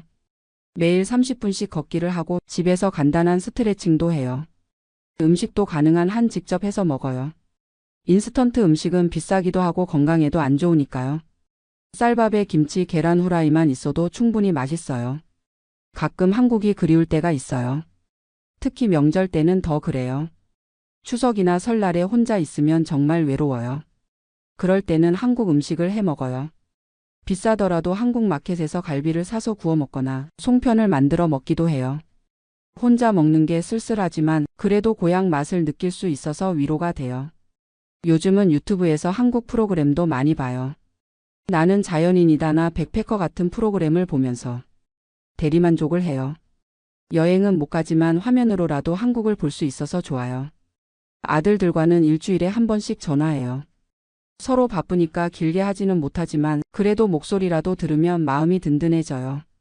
손자들 소식 듣는 것도 큰 즐거움이고요. 가끔 아들들이 돈 얘기를 할 때가 있어요. 아버지 생활비 부족하지 않아요? 라고 물으면 항상 괜찮다고 대답해요. 정말 어려울 때는 말할 수도 있겠지만 지금은 그래도 혼자 해결할 수 있는 수준이니까요. 사실 자식들한테 경제적으로 의존하고 싶지 않아요. 물론 정말 급할 때는 도움을 요청할 수도 있겠지만 가능한 한 독립적으로 살고 싶어요. 그게 제 자존심이기도 하고 자식들에게 부담을 주지 않는 방법이기도 하고요. $2,000로 사는 게 쉽지는 않지만 불가능하지도 않아요. 물론 여유는 없지만 기본적인 생활은 할 수 있거든요. 중요한 건 욕심을 버리는 거예요. 예전에는 좋은 걸 먹고 있고 싶었지만 이제는 필요한 것만 있으면 만족해요. 옷도 깨끗하기만 하면 되고 음식도 배만 부르면 돼요. 그리고 무료로 할 수 있는 일들을 많이 찾았어요. 도서관에서 책 읽기, 공원에서 산책하기, 시니어 센터에서 친구들과 수다 떨기. 돈 안 들이고도 즐겁게 보낼 수 있는 일들이 생각보다 많더라고요. 계절이 바뀔 때마다 새로운 계획을 세워요. 여름에는 에어컨비 절약하기, 겨울에는 난방비 아끼기, 봄에는 공원에서 시간 많이 보내기. 이런 작은 목표들이 생활의 리듬을 만들어줘요. 혹시 저와 비슷한 상황에 계신 분들이 있다면 너무 절망하지 마세요. 물론 쉽지 않지만 방법은 있어요. 가장 중요한 건 정확한 가계부를 쓰는 거예요. 어디에 돈이 들어가는지 알아야 어디서 절약할 수 있는지도 알 수 있거든요. 그리고 시니어 할인을 최대한 활용하세요. 대부분의 상점에서 시니어 할인을 하는데 부끄러워하지 말고 당당하게 요청하세요. 그게 우리한테 주어진 혜택이니까요. 도서관이나 시니어 센터 같은 공공시설도 적극 활용하세요. 혼자 있으면 외롭기도 하고 우울해질 수 있는데 사람들과 어울리면 정신 건강에 도움이 돼요. 무엇보다 건강 관리를 잘하세요. 아프면 의료비도 많이 들고 정신적으로도 힘들어져요. 매일 조금씩이라도 운동하고 규칙적으로 생활하는 게 중요해요. 저도 처음엔 이런 생활이 참 서글펐어요. 평생 열심히 일했는데 노년에 이렇게 쪼들려 살아야 한다니. 하지만 이제는 받아들였어요. 그리고 이런 상황에서도 나름대로 행복을 찾을 수 있다는 걸 깨달았어요. 돈이 많으면 좋겠지만 적다고 해서 인생이 끝나는 건 아니잖아요. 오히려 정말 소중한 게 뭔지 알게 됐어요. 건강하게 하루하루 살아가는 것, 자식들이 잘 지내는 것, 따뜻한 잠자리가 있는 것, 하루 세끼 배불리 먹을 수 있는 것. 이런 기본적인 것들이 얼마나 소중한지 몰랐거든요. 예전에는 더 많이 더 좋은 것을 원했다면 이제는 지금 있는 것에 감사하기를 배웠어요. 매일 아침 일어나서 오늘도 건강하게 깨어났구나 하고 감사해요. 가끔 젊은 시절을 생각해보면 그때는 미래에 대한 걱정이 많았어요. 아이들 교육비는 어떻게 마련하지? 집은 언제 살 수 있을까? 노후 준비는 충분히 했나? 하지만 지금은 그런 걱정들이 없어요. 이미 다 지나간 일이니까요. 아이들은 다 컸고 집도 팔아서 노후 자금으로 썼고 지금이 바로 그 노후거든요. 물론 미래에 대한 걱정이 아예 없는 건 아니에요. 만약에 큰 병에 걸리면 어떻게 하지? 치매에 걸리면 누가 돌봐줄까? 저축한 돈이 떨어지면 어떻게 살지? 이런 걱정들은 여전히 있어요. 하지만 그런 걱정들도 지금 당장 해결할 수 있는 일이 아니니까 너무 깊이 생각하지 않으려고 해요. 오늘 하루를 잘 사는 게 더 중요하다고 생각해요. 요즘 제 하루 일과를 다시 한번 말씀드릴게요. 아침 6시에 일어나서 커피 한 잔 마시고 간단히 아침 먹고 8시쯤 되면 30분 정도 동네를 산책해요. 이때 신선한 공기도 마시고 이웃들과 인사도 나눠요. 9시부터 11시까지는 집안일을 해요. 청소하고 빨래하고 정리정돈하고. 혼자 살다 보니 큰 청소는 필요 없지만 그래도 깔끔하게 유지하려고 노력해요. 11시부터 오후 2시까지는 주로 밖으로 나가요. 도서관에 가거나 시니어 센터에 가거나 장을 보러 가거나 은행 일을 보러 가거나 집에만 있으면 답답하니까 되도록 밖으로 나가려고 해요. 오후 2시부터 4시까지는 점심을 먹고 낮잠을 자요. 나이가 들어서 그런지 오후에 졸음이 많이 와요. 30분에서 1시간 정도 자고 나면 몸이 한결 가벼워져요. 오후 4시부터 6시까지는 집에서 책을 읽거나 텔레비전을 봐요. 한국 뉴스도 인터넷으로 보고 유튜브에서 한국 프로그램도 봐요. 이때가 하루 중 가장 편안한 시간이에요. 저녁 6시쯤 간단히 저녁을 먹고 7시부터 9시까지는 설거지하고 내일 준비를 해요. 장볼 목록도 적고 일정도 확인하고 계획을 세워두면 마음이 더 안정돼요. 9시부터 11시까지는 휴식 시간이에요. 음악을 듣거나 라디오를 들으면서 편안하게 보내요. 한국 방송을 인터넷으로 들을 수 있어서 정말 좋아요. 11시쯤 되면 잠자리에 들어요. 침대에 누워서 하루를 되돌아보고 내일 할 일을 생각하면서 잠들어요. 이런 일상이 단조로워 보일 수 있지만 저한테는 이 규칙적인 생활이 큰 힘이 돼요.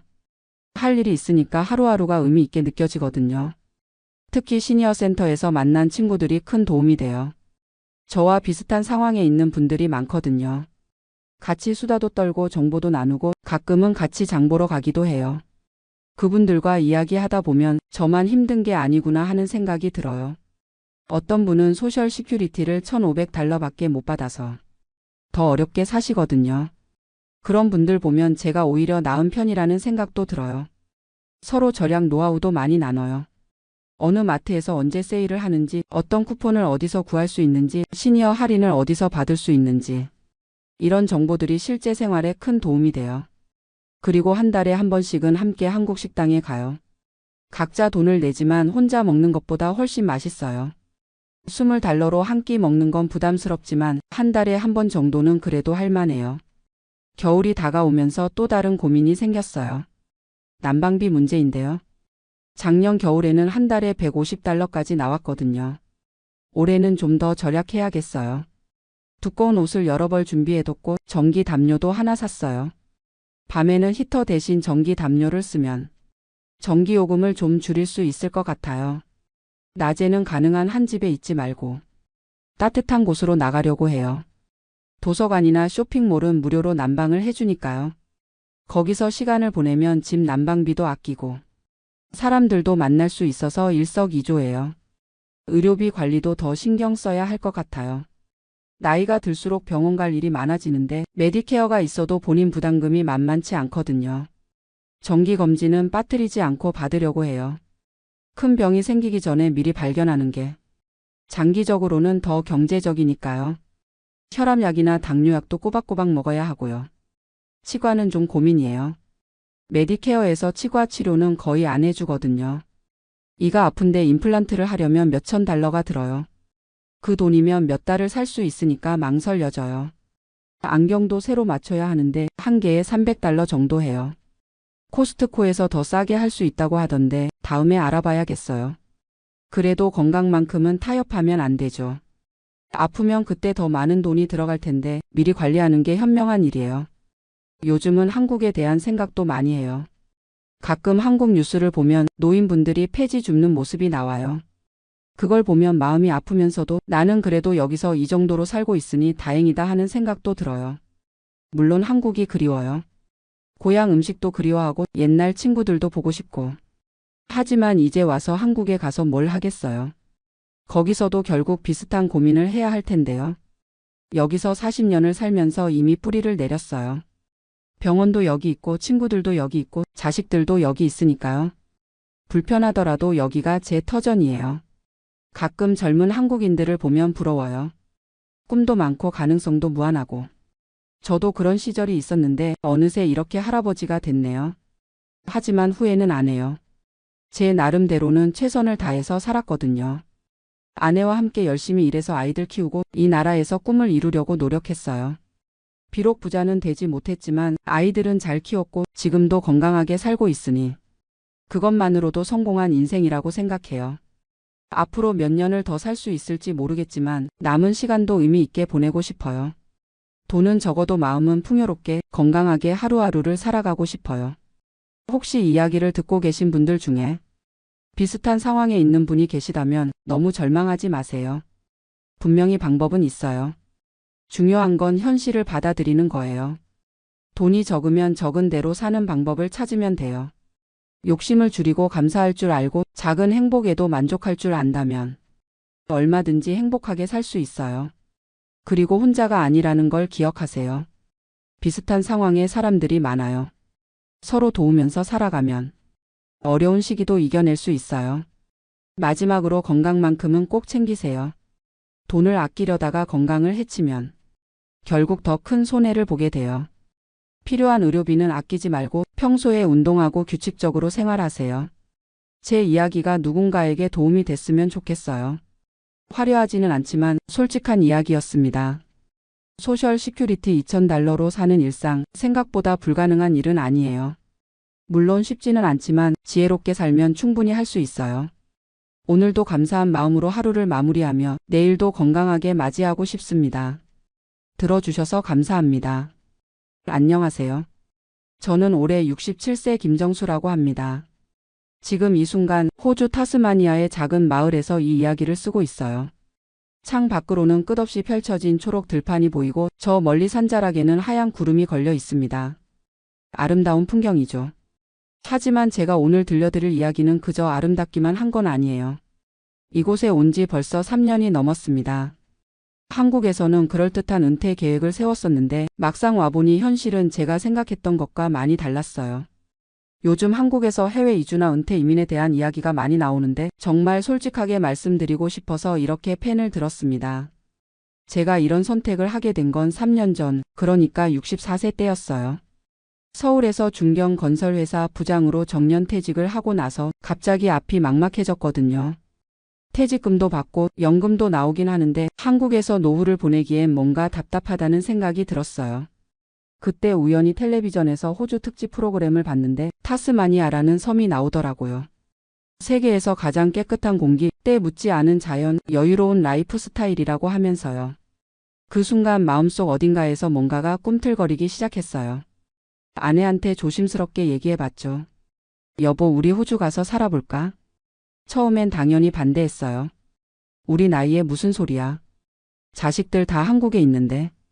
하지만 저도 모르게 그 생각에서 벗어날 수가 없었어요. 제가 왜 그런 생각을 했는지 이해하시려면 제 인생을 좀 들여다보셔야 할 것 같아요. 저는 1957년생으로 부산에서 태어났습니다. 아버지는 작은 철물점을 하셨고 어머니는 집에서 재봉틀로 옷을 만들어 파는 일을 하셨어요. 그리 넉넉하지 않은 살림이었지만 부모님은 교육만큼은 꼭 시키겠다고 하셨죠. 대학은 서울로 올라와서 건축공학과를 나왔어요. 80년대 초반이었는데 그때는 건설 붐이 일어나던 시기라 취업이 그리 어렵지 않았거든요. 30살에 아내를 만나 결혼하고 아들 둘을 낳아 기르면서 성실하게 살았습니다. 회사 생활은 나름 순탄했어요. 현장 경험도 쌓고 사무실에서도 일하면서 서서히 승진했죠. 부장까지 올라가는데 25년이 걸렸어요. 그 과정에서 야근도 수없이 하고 주말에도 현장 나가고 때로는 지방 발령을 받아 가족과 떨어져 살기도 했습니다. 아이들이 클 때는 정말 바빴어요. 큰아이 대학 입시 때는 제가 거의 집에 없었거든요. 회사에서 대형 프로젝트를 맡고 있어서 매일 새벽에 들어왔죠. 아내가 혼자서 다 감당해야 했어요. 지금 생각해보면 참 미안한 마음이 들어요. 그래도 그때는 목표가 분명했어요. 아이들 좋은 대학 보내고 내 집 마련하고 노후 준비를 차근차근 하자. 그런 생각으로 열심히 살았죠. 50대 중반쯤 되니까 슬슬 은퇴 준비를 해야 한다는 생각이 들었어요. 퇴직금하고 연금으로 계산해 보니 아주 넉넉하지는 않지만 그럭저럭 살 수는 있을 것 같았거든요. 아파트 하나 있고 적금도 좀 있고. 하지만 막상 정년퇴직을 하고 나니 뭔가 허전했어요. 30년 넘게 다니던 회사를 나오는 날 동료들이 회식을 차려줬는데 집에 돌아와서 혼자 앉아 있으니까 갑자기 눈물이 나더라고요. 이제 뭘 하고 살지? 아내는 TV 보고 저는 신문 보고 가끔 동네 경로당에 나가보기도 하고 등산도 다녔지만 뭔가 삶의 활력이 없었어요. 그런데 더 큰 문제는 경제적인 부분이었어요. 연금이 나오긴 하는데 월 180만 원 정도였거든요. 아파트 관리비, 공과금, 생활비, 의료비까지 생각하면 빠듯했어요. 특히 병원비가 부담스러웠죠. 저도 고혈압이 있고 아내도 당뇨가 있어서 병원을 정기적으로 다녀야 했거든요. 그러던 중에 우연히 만난 대학 동기가 이런 얘기를 해주더라고요. 정수야, 요즘 해외 이주하는 사람들 많더라. 물가도 한국보다 저렴하고 의료비도 부담 없고. 특히 호주가 좋다던데. 처음엔 반신반의했어요. 우리 나이에 무슨 해외 이주냐고 생각했거든요. 하지만 그 친구가 준 자료를 보니까 생각이 좀 달라지더라고요. 호주는 영주권자나 시민권자에게 의료비를 거의 무료로 제공한다는 거예요. 나이가 들수록 의료비 부담이 커지는데 이건 정말 매력적으로 다가왔죠. 게다가 타스마니아는 물가도 상대적으로 저렴하고 환경도 좋다고 했어요. 그때부터 본격적으로 알아보기 시작했어요. 인터넷으로 자료도 찾아보고 이민 설명회도 참석해봤죠. 타스마니아 대학교에서 나이 제한 없이 수강할 수 있는 과정이 있다는 것도 알게 됐어요.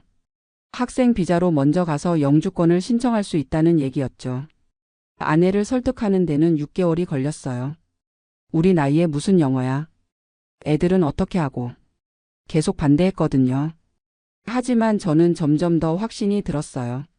한국에서 이렇게 답답하게 사는 것보다는 새로운 환경에서 도전해보는 게 낫겠다는 생각이 들었거든요. 물론 두려움도 있었어요. 영어도 잘 못하고 낯선 나라에서 어떻게 살아갈지 막막했죠. 결정적인 계기는 아내가 건강검진에서 당뇨 합병증 초기 진단을 받은 거였어요. 의사가 앞으로 정기적으로 관리받아야 한다고 하는데 치료비가 만만치 않을 것 같더라고요. 그때 아내도 마음이 움직인 것 같아요. 그래, 한번 해보자. 안 되면 다시 돌아오면 되잖아. 그렇게 해서 2021년 초에 준비를 시작했어요. 학생 비자 신청부터 시작해서 영어 공부도 하고 집도 정리하고 아이들한테는 마지막에 얘기했어요. 반대할 게 뻔했거든요. 큰아들이 화를 많이 냈어요. 아버지, 어머니 정말 무책임하시네요. 우리 어떻게 해요? 나중에 편찮으시면 어떻게 하고요? 하지만 저희 결심은 바뀌지 않았어요. 오히려 아이들한테 부담 주기 싫어서 떠나는 거라고 설명했죠. 2021년 9월 드디어 타스마니아로 출발했습니다. 인천공항에서 호바트 공항까지는 시드니를 경유해서 15시간 정도 걸렸어요.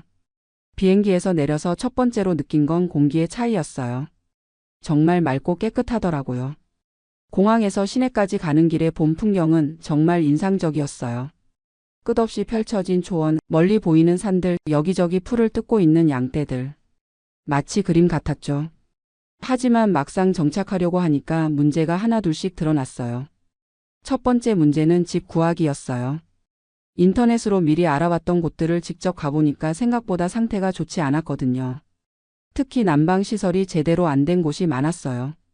타스마니아는 남반구라서 우리가 간 9월은 막 겨울이 끝나가는 시기였는데 정말 춥더라고요.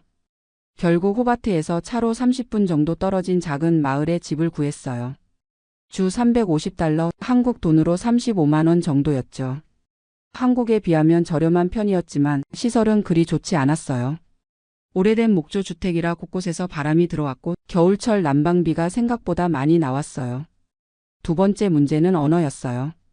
한국에서 나름 영어 공부를 했다고 생각했는데 실제로 현지 사람들과 대화하려니까 정말 어렵더라고요. 특히 호주식 영어 발음은 처음에 정말 알아듣기 힘들었어요. 은행 업무를 보러 갔는데 직원이 뭐라고 하는지 반도 못 알아들었어요. 아내는 더 심했죠. 마트에서 장을 보는 것도 처음엔 힘들어했어요. 세 번째 문제는 의료 시스템이었어요. 분명히 의료비가 저렴하다고 했는데 막상 가보니까 시스템이 좀 복잡했어요.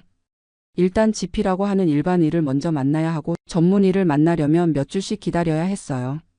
한국처럼 큰 병원에 바로 가서 검사받고 결과 듣고 하는 게 아니더라고요.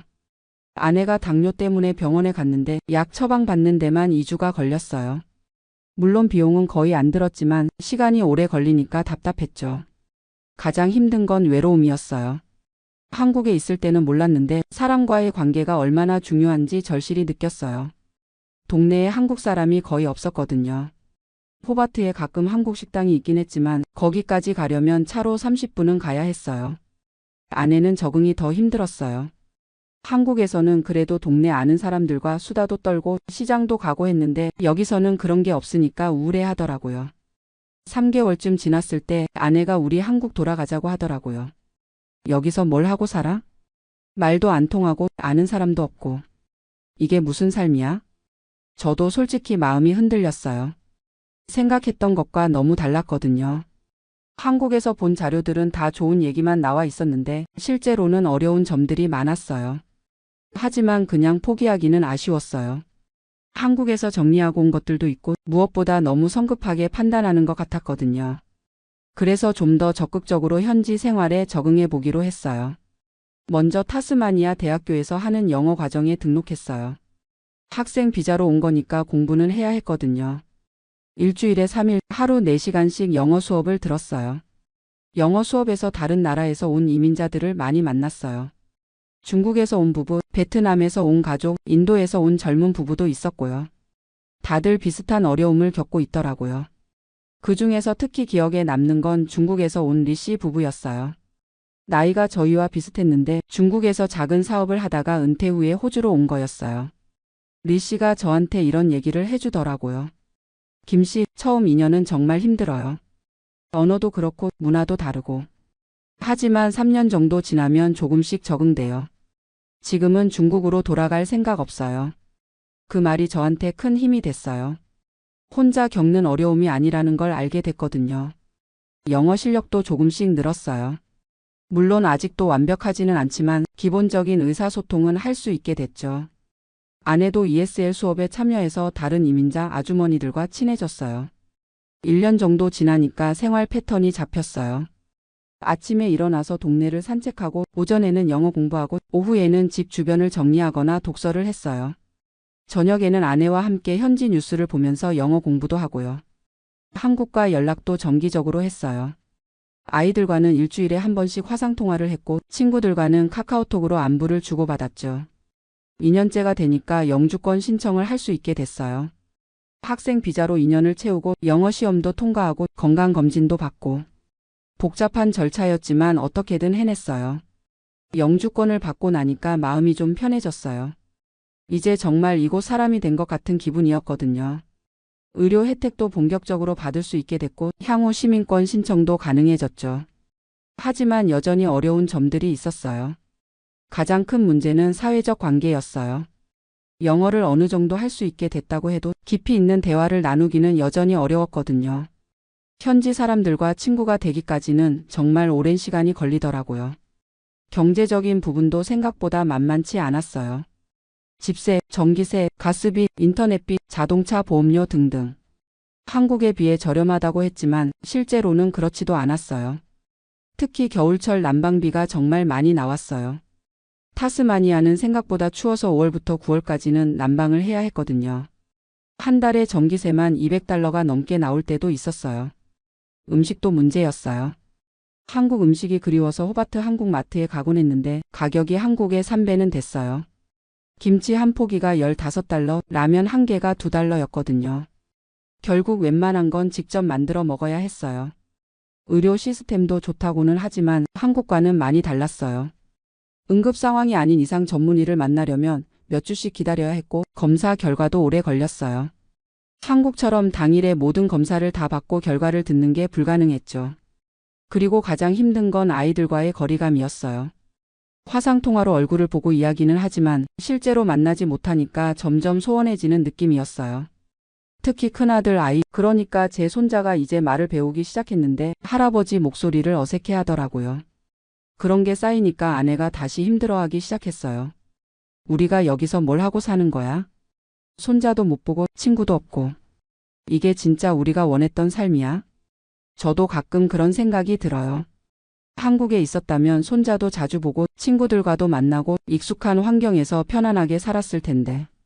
하지만 후회만 하는 건 아니에요. 여기서 얻은 것들도 분명히 있거든요. 우선 건강이 많이 좋아졌어요. 공기가 정말 맑아서 그런지 고혈압 약도 줄였고 아내 당뇨도 많이 안정됐어요. 매일 산책하고 스트레스도 줄어서 그런 것 같아요. 그리고 시간적 여유가 생겼어요. 한국에 있을 때는 항상 뭔가에 쫓기는 느낌이었는데 여기서는 정말 여유롭게 살 수 있어요. 아침에 일어나서 커피 한 잔 마시면서 바라보는 풍경만으로도 힐링이 돼요. 새로운 것들을 배우는 재미도 있어요. 영어 공부도 그렇고 현지 문화를 알아가는 것도 흥미로워요. 타스마니아에는 정말 독특한 동물들이 많거든요. 태즈메니안 데빌이나 원백 같은 동물들을 실제로 보는 건 신기한 경험이었어요. 무엇보다 마음의 평화를 얻었어요. 한국에 있을 때는 항상 미래에 대한 불안이 있었거든요. 의료비는 어떻게 할지, 나이 들어서는 어떻게 살지. 하지만 여기서는 그런 걱정이 많이 줄었어요. 지금 제 하루 일과를 말씀드리면 아침 7시에 일어나서 간단한 스트레칭을 하고 아내와 함께 산책을 나가요. 우리 동네는 정말 조용해서 새소리만 들리거든요. 오전에는 주로 영어 공부를 해요. 온라인 강의도 듣고 현지 신문도 읽어보고요. 점심은 간단히 해결하고 오후에는 집 주변 정원을 가꾸거나 독서를 해요. 일주일에 2번 정도는 호바트에 나가서 장을 보고 도서관도 가고 가끔 영화도 봐요. 한 달에 1번 정도는 타스마니아 곳곳을 여행해요. 렌터카를 빌려서 이곳저곳 돌아다니는 재미가 쏠쏠해요. 하지만 솔직히 말씀드리면 이런 생활이 모든 사람에게 맞는 건 아닌 것 같아요. 첫째로 경제적인 준비가 충분해야 해요. 저희는 한국에서 아파트를 팔아서 어느 정도 목돈을 마련했지만 그래도 생활비가 만만치 않거든요. 특히 의료비는 저렴하다고 하지만 치과나 안과 같은 건 여전히 비싸요. 둘째로 언어적인 부분을 간과하면 안 돼요. 기본적인 영어 실력 없이는 정말 힘들어요. 저희도 아직 완벽하지 않아서 가끔 답답할 때가 있거든요. 셋째로 사회적 관계에 대한 고민을 많이 해봐야 해요.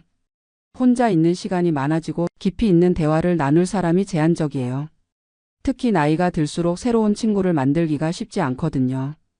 넷째로, 가족과의 관계 변화를 받아들일 수 있어야 해요. 아무리 화상통화를 해도 실제로 만나는 것과는 달라요.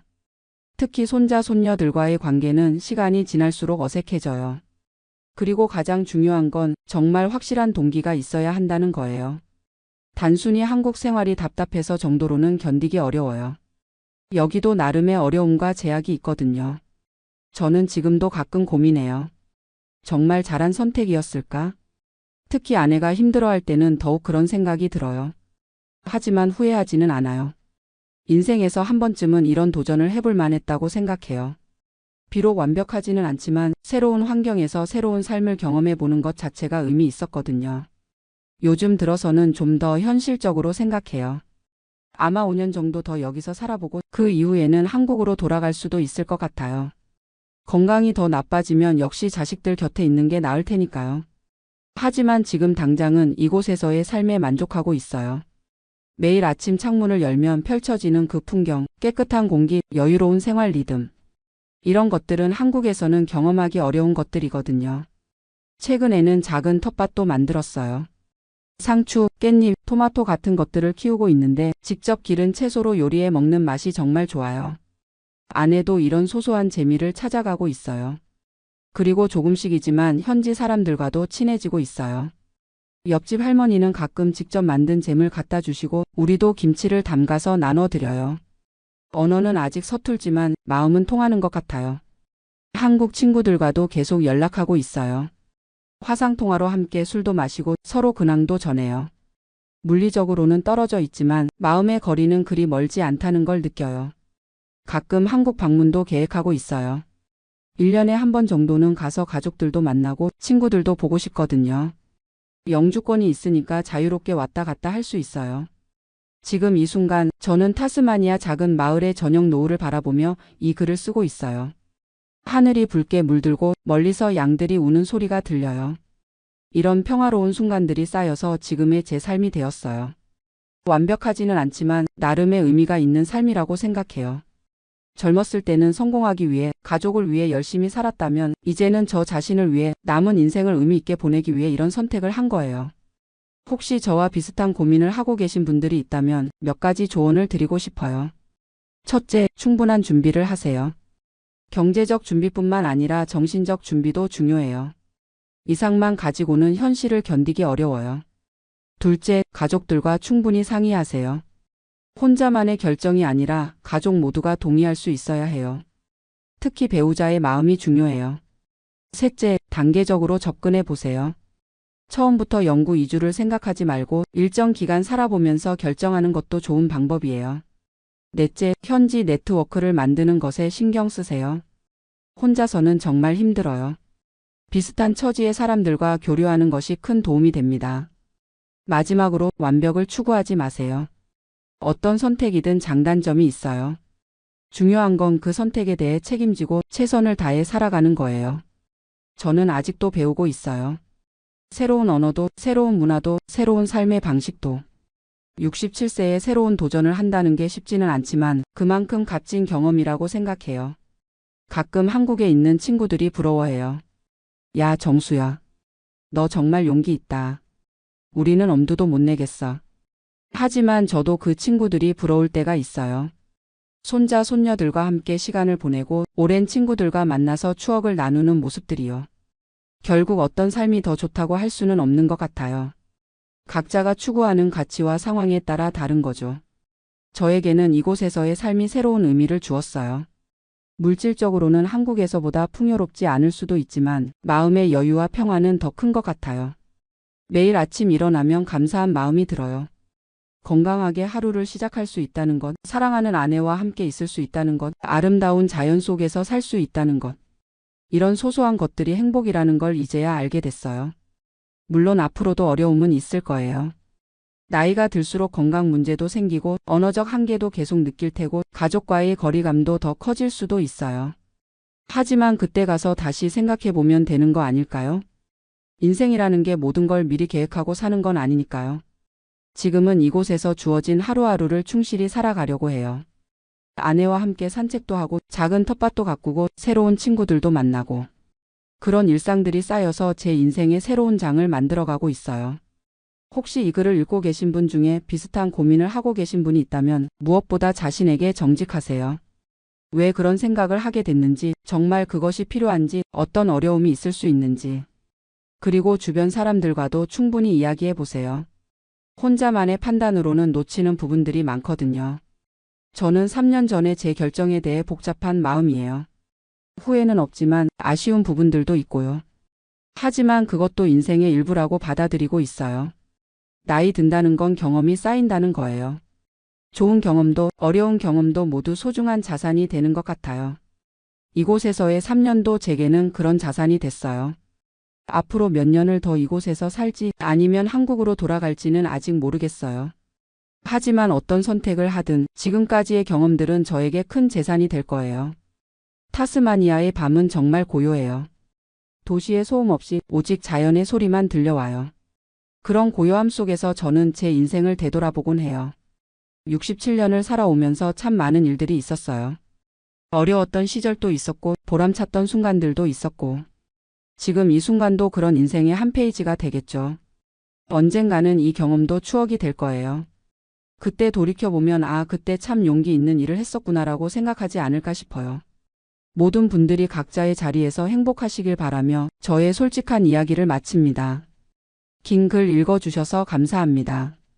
안녕하세요. 71세 박용수입니다. 지금 이렇게 한국에 돌아와서 평온한 마음으로 이야기할 수 있게 돼서 정말 다행이라고 생각해요. 포틀랜드에서 겪었던 그 일들을 생각하면 아직도 가슴이 답답해지지만 그래도 이제는 웃으면서 얘기할 수 있게 됐네요. 제가 왜 이런 이야기를 하게 됐는지부터 말씀드릴게요. 요즘 유튜브나 인터넷에서 미국 이민 이야기, 특히 포틀랜드 얘기를 많이 하더라고요. 무소득세라고 세금 천국이라고 하면서 장밋빛 그림만 그려주는 분들이 많아요. 저도 그런 말에 속아서 1년 넘게 고생했거든요. 그래서 같은 실수를 하실 분들이 없으셨으면 해서 제 경험담을 솔직하게 털어놓으려고 합니다. 저는 40년 동안 작은 금속가공업체를 운영했어요. 직원이 15명 정도 되는 소규모 회사였지만 그래도 성실하게 해서 나름 괜찮게 살았죠. 2019년에 은퇴하면서 공장을 정리하고 그동안 모은 돈으로 여유롭게 살고 있었어요. 은퇴 후에는 시간이 많다 보니까 인터넷을 많이 하게 되더라고요. 처음엔 뉴스나 건강 정보 정도만 봤는데 어느 날부터 해외 이민 관련 유튜브를 보게 됐어요. 그 중에서도 미국 오리건주 포틀랜드 이야기가 특히 매력적으로 들렸거든요. 판매세가 없다는 거였어요.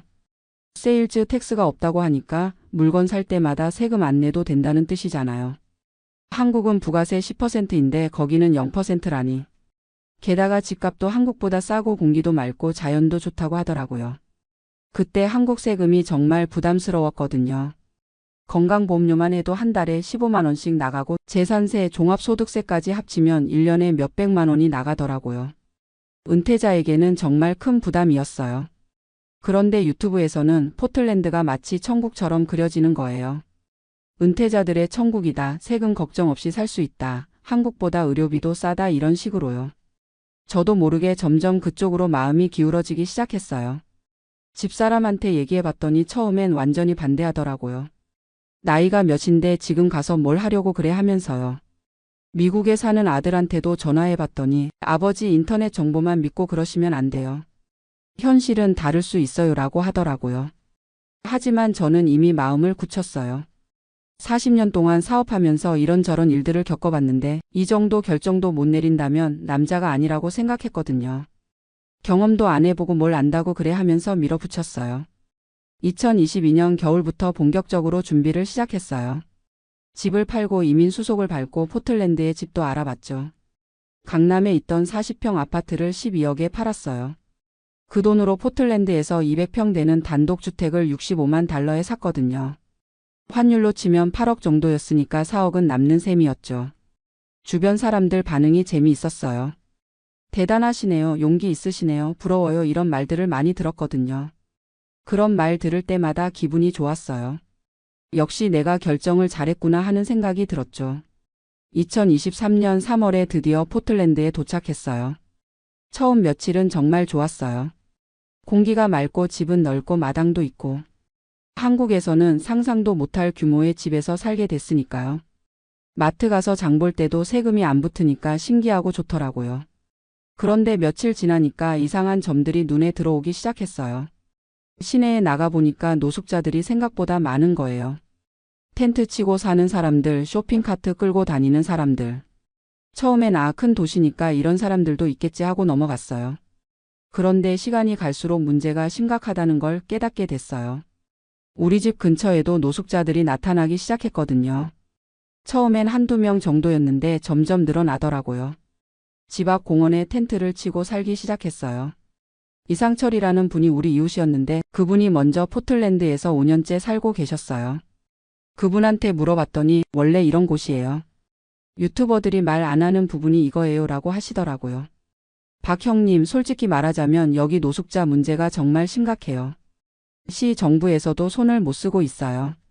진보 성향이 강한 지역이라 노숙자들을 강제로 내쫓지도 못하고 그렇다고 근본적인 해결책이 있는 것도 아니고요. 처음엔 그래도 참을 만하다고 생각했어요. 한국에서도 노숙자가 없는 건 아니니까요. 하지만 포틀랜드의 노숙자 문제는 차원이 달랐어요. 우리 집 바로 앞 공원에 텐트촌이 생겼어요. 텐트가 하나둘 늘어나더니 어느새 10개가 넘어갔어요. 거기서 나오는 쓰레기 냄새, 소음이 정말 견딜 수 없을 정도였거든요. 밤에는 더 심했어요. 술 마시고 고함치고 싸우는 소리가 들려요. 집사람이 무서워해서 밤에 혼자 화장실도 못 가겠다고 하더라고요. 70 가까운 나이에 이런 스트레스를 받으니까 혈압이 확 올라갔어요. 경찰에 신고도 해봤어요. 그런데 경찰이 와서 하는 말이 여기는 공공장소라서 강제로 내쫓을 수 없다는 거예요. 며칠 후에 자발적으로 이동하라고 권유는 해보겠다고 하더니 정말로 며칠 후에 와서 권유만 하고 가더라고요. 당연히 노숙자들은 꿈쩍도 안 했죠. 한인마트에서 만난 최영희 사모님이 하시는 말씀이 여기 산지 10년 됐는데 점점 심해져요. 코로나 이후로는 정말 답이 없어요. 약물 중독자들도 많고 정신질환자들도 많고 경찰도 손을 못 써요. 그때부터 진짜 현실이 보이기 시작했어요. 유튜버들이 말하는 포틀랜드와 실제 포틀랜드가 완전히 다른 거였어요. 판매세가 없다는 것만 강조하고 정작 살기 어려운 부분들은 하나도 말하지 않았던 거죠. 집사람 건강이 눈에 띄게 나빠졌어요. 스트레스 때문에 불면증이 생기고 혈압약을 늘려야 했어요. 밖에 나가는 것도 무서워하고 하루 종일 집에만 있으려고 하더라고요. 여보, 우리 한국 돌아가면 안 될까? 하고 조심스럽게 말하는 거예요. 저도 마음이 흔들리기 시작했어요. 이게 정말 내가 원했던 노후 생활인가 싶었거든요. 세금 몇 푼 아끼려고 이런 스트레스를 받으면서 살아야 하나. 결정적인 사건이 6개월 뒤에 일어났어요. 어느 날 아침에 나가보니까 우리 집 대문 앞에서 누군가 용변을 본 흔적이 있는 거예요. 정말 화가 머리끝까지 올라왔어요. 이런 모욕을 당하면서까지 여기서 살아야 하나 싶었거든요. 그날 바로 집사람과 진지한 대화를 했어요. 여보, 우리 한국 돌아가자. 여기서 이런 식으로 살 바에야 한국에서 세금 좀 더 내면서 편하게 사는 게 낫겠어. 집사람이 울면서 말하더라고요. 여보, 진작에 그렇게 했으면 좋았을 텐데. 나는 처음부터 내키지 않았어. 하지만 당신이 워낙 확신에 차 있어서 말리지 못했어. 그때 정말 후회됐어요. 왜 집사람 말을 안 들었을까? 왜 아들 말을 안 들었을까? 인터넷 정보만 믿고 성급하게 결정했을까? 하지만 후회해도 이미 늦었죠. 다시 한국으로 돌아가기로 결심했어요. 집을 팔고 돌아가는 과정도 쉽지 않았어요. 미국 집을 55만 달러에 팔았거든요. 산지 1년도 안 돼서 10만 달러 손해를 본 거예요. 이사 비용, 항공료 등등 합치면 더 많이 든 거죠. 2024년 봄에 한국으로 돌아왔어요. 가족들이 따뜻하게 맞아줘서 정말 고마웠어요. 아버지, 경험해 보신 것 자체가 대단한 거예요 라고 하면서 전혀 구박하지 않더라고요. 한국에 돌아와서 새삼 느낀 게 있어요. 우리나라가 정말 안전하고 깨끗하다는 거예요. 치안이 이렇게 좋은 줄 몰랐어요. 밤에 산책해도 안전하고 길거리에 쓰레기도 별로 없고 노숙자가 있어도 미국처럼 위협적이지 않고요. 지금은 부산 해운대에 작은 아파트를 샀어요. 바다 보이는 25평짜리인데 정말 만족해요. 포틀랜드에서 스트레스 받으며 살았던 것과는 비교도 안 돼요. 집사람 건강도 금세 좋아졌고요. 요즘에는 제 경험담을 주변 분들께 말씀드려요. 비슷한 생각 하시는 분들이 종종 계시거든요. 미국 가서 살면 어떨까? 하시는 분들에게 제가 겪은 현실을 솔직하게 말씀드리죠. 인터넷 정보만 믿지 마세요. 특히 유튜버들이 하는 말은 절반만 믿으세요. 좋은 것만 보여주고 안 좋은 건 숨기는 경우가 많아요. 판매세 없다고 해서 전체적으로 살기 좋은 건 아니에요. 실제로 포틀랜드 노숙자 문제는 정말 심각해요. 2024년 통계를 보니까 미국 전체 노숙자가 77만 명이 넘는다고 하더라고요. 그 중에서도 서부 지역, 특히 포틀랜드 같은 곳이 제일 심하고요. 제가 왜 이런 실수를 했는지 곰곰 생각해 봤어요. 나이가 들면서 판단력이 흐려진 것도 있고, 인터넷 정보를 너무 맹신한 것도 있고, 무엇보다 현실을 제대로 알아보지 않고 결정한 게 가장 큰 문제였어요. 젊을 때는 실패해도 다시 시작할 수 있지만 70이 넘은 나이에는 한 번의 실수가 치명적일 수 있어요. 건강, 돈, 시간 모든 면에서 여유가 없거든요. 그래도 이 경험이 완전히 헛된 건 아니라고 생각해요. 제가 실수한 덕분에 다른 분들은 같은 실수를 안 하실 수 있으니까요. 그리고 한국의 소중함을 새삼 깨달았고요. 요즘 포틀랜드 관련 영상 보면서 웃겨요. 여전히 세금 천국 살기 좋은 도시라고 홍보하는 분들이 있더라고요. 정말 거기 가서 살아보기나 했는지 의심스러워요. 현실은 이래요. 판매세가 없는 대신 소득세가 높아요. 은퇴자들한테는 큰 상관없지만 다른 세금들이 만만치 않아요. 재산세는 한국보다 훨씬 높고 집 보험료도 비싸고. 결국 전체적으로 보면 세금 부담이 크게 줄어들지 않아요. 게다가 생활비도 만만치 않아요. 한인 식품 사려면 한국보다 2배는 비싸고 병원비는 상상도 못할 정도로 비싸요. 메디케어가 있다고 해도 본인 부담이 상당하거든요. 무엇보다 정신 건강에 미치는 영향이 커요. 매일 불안감 속에서 살아야 하는 스트레스. 집사람처럼 예민한 분들은 정말 견디기 힘들어해요. 돈 몇 푼 아끼려다가 건강 잃으면 무슨 소용이에요. 저는 이제 완전히 정착했어요. 한국이 최고라는 생각밖에 안 들어요. 의료보험 하나만 봐도 세계 최고 수준이에요. MRI 찍어도 10만 원, 수술해도 본인 부담이 얼마 안 돼요. 미국에서는 상상도 못할 일이죠. 치안도 비교가 안 돼요. 밤에 혼자 걸어 다녀도 안전하고 지하철 타도 안전하고.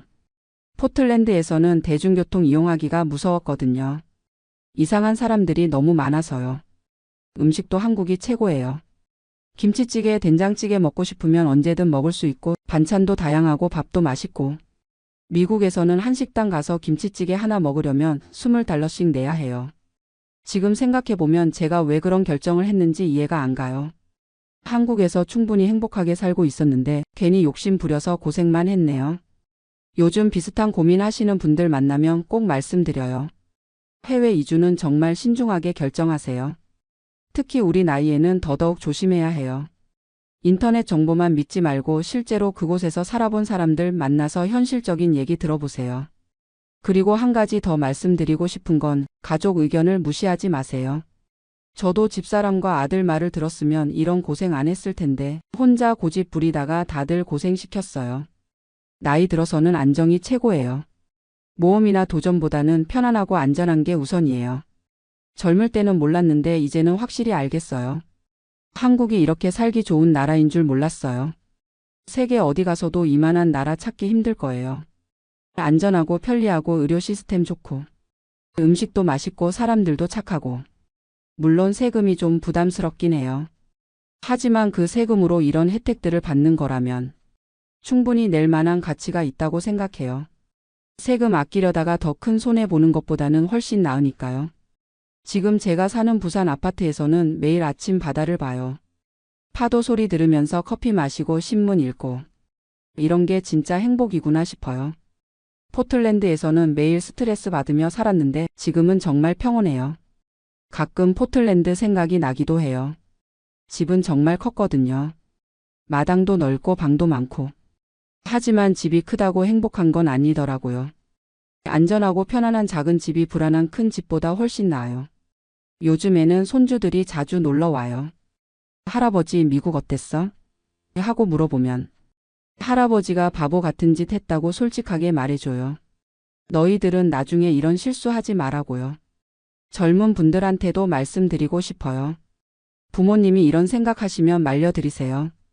저희 세대는 인터넷 정보 판별하는 능력이 부족해요. 좋은 말만 들리면 쉽게 현혹되거든요. 특히 유튜브 이민 관련 채널들 조심하세요. 광고 수익 때문에 좋은 얘기만 하는 경우가 많아요. 진짜 현실은 전혀 다를 수 있거든요. 제가 이렇게 긴 얘기를 하는 이유는 같은 실수하시는 분들이 없었으면 해서예요. 1년 넘게 고생한 경험이 헛되지 않으려면 누군가에게는 도움이 되어야 한다고 생각해요. 마지막으로 한 말씀 더 드리면 나이 들어서는 현상 유지가 최고예요. 괜히 큰 변화 주려다가 더 힘들어질 수 있어요. 지금 있는 자리에서 만족하며 사는 게 진짜 지혜예요. 포틀랜드 무소득세에 현혹되지 마세요. 그 뒤에 숨어 있는 현실을 모르면 쟤처럼 고생하게 됩니다. 인터넷 정보만 믿지 말고 가족 의견 들으시고 신중하게 결정하시기 바랍니다. 한국이 정말 좋은 나라예요. 이제야 확실히 알겠어요. 여러분도 함부로 떠나려고 하지 마시고 지금 있는 곳에서 행복 찾으시기 바랍니다. 감사합니다.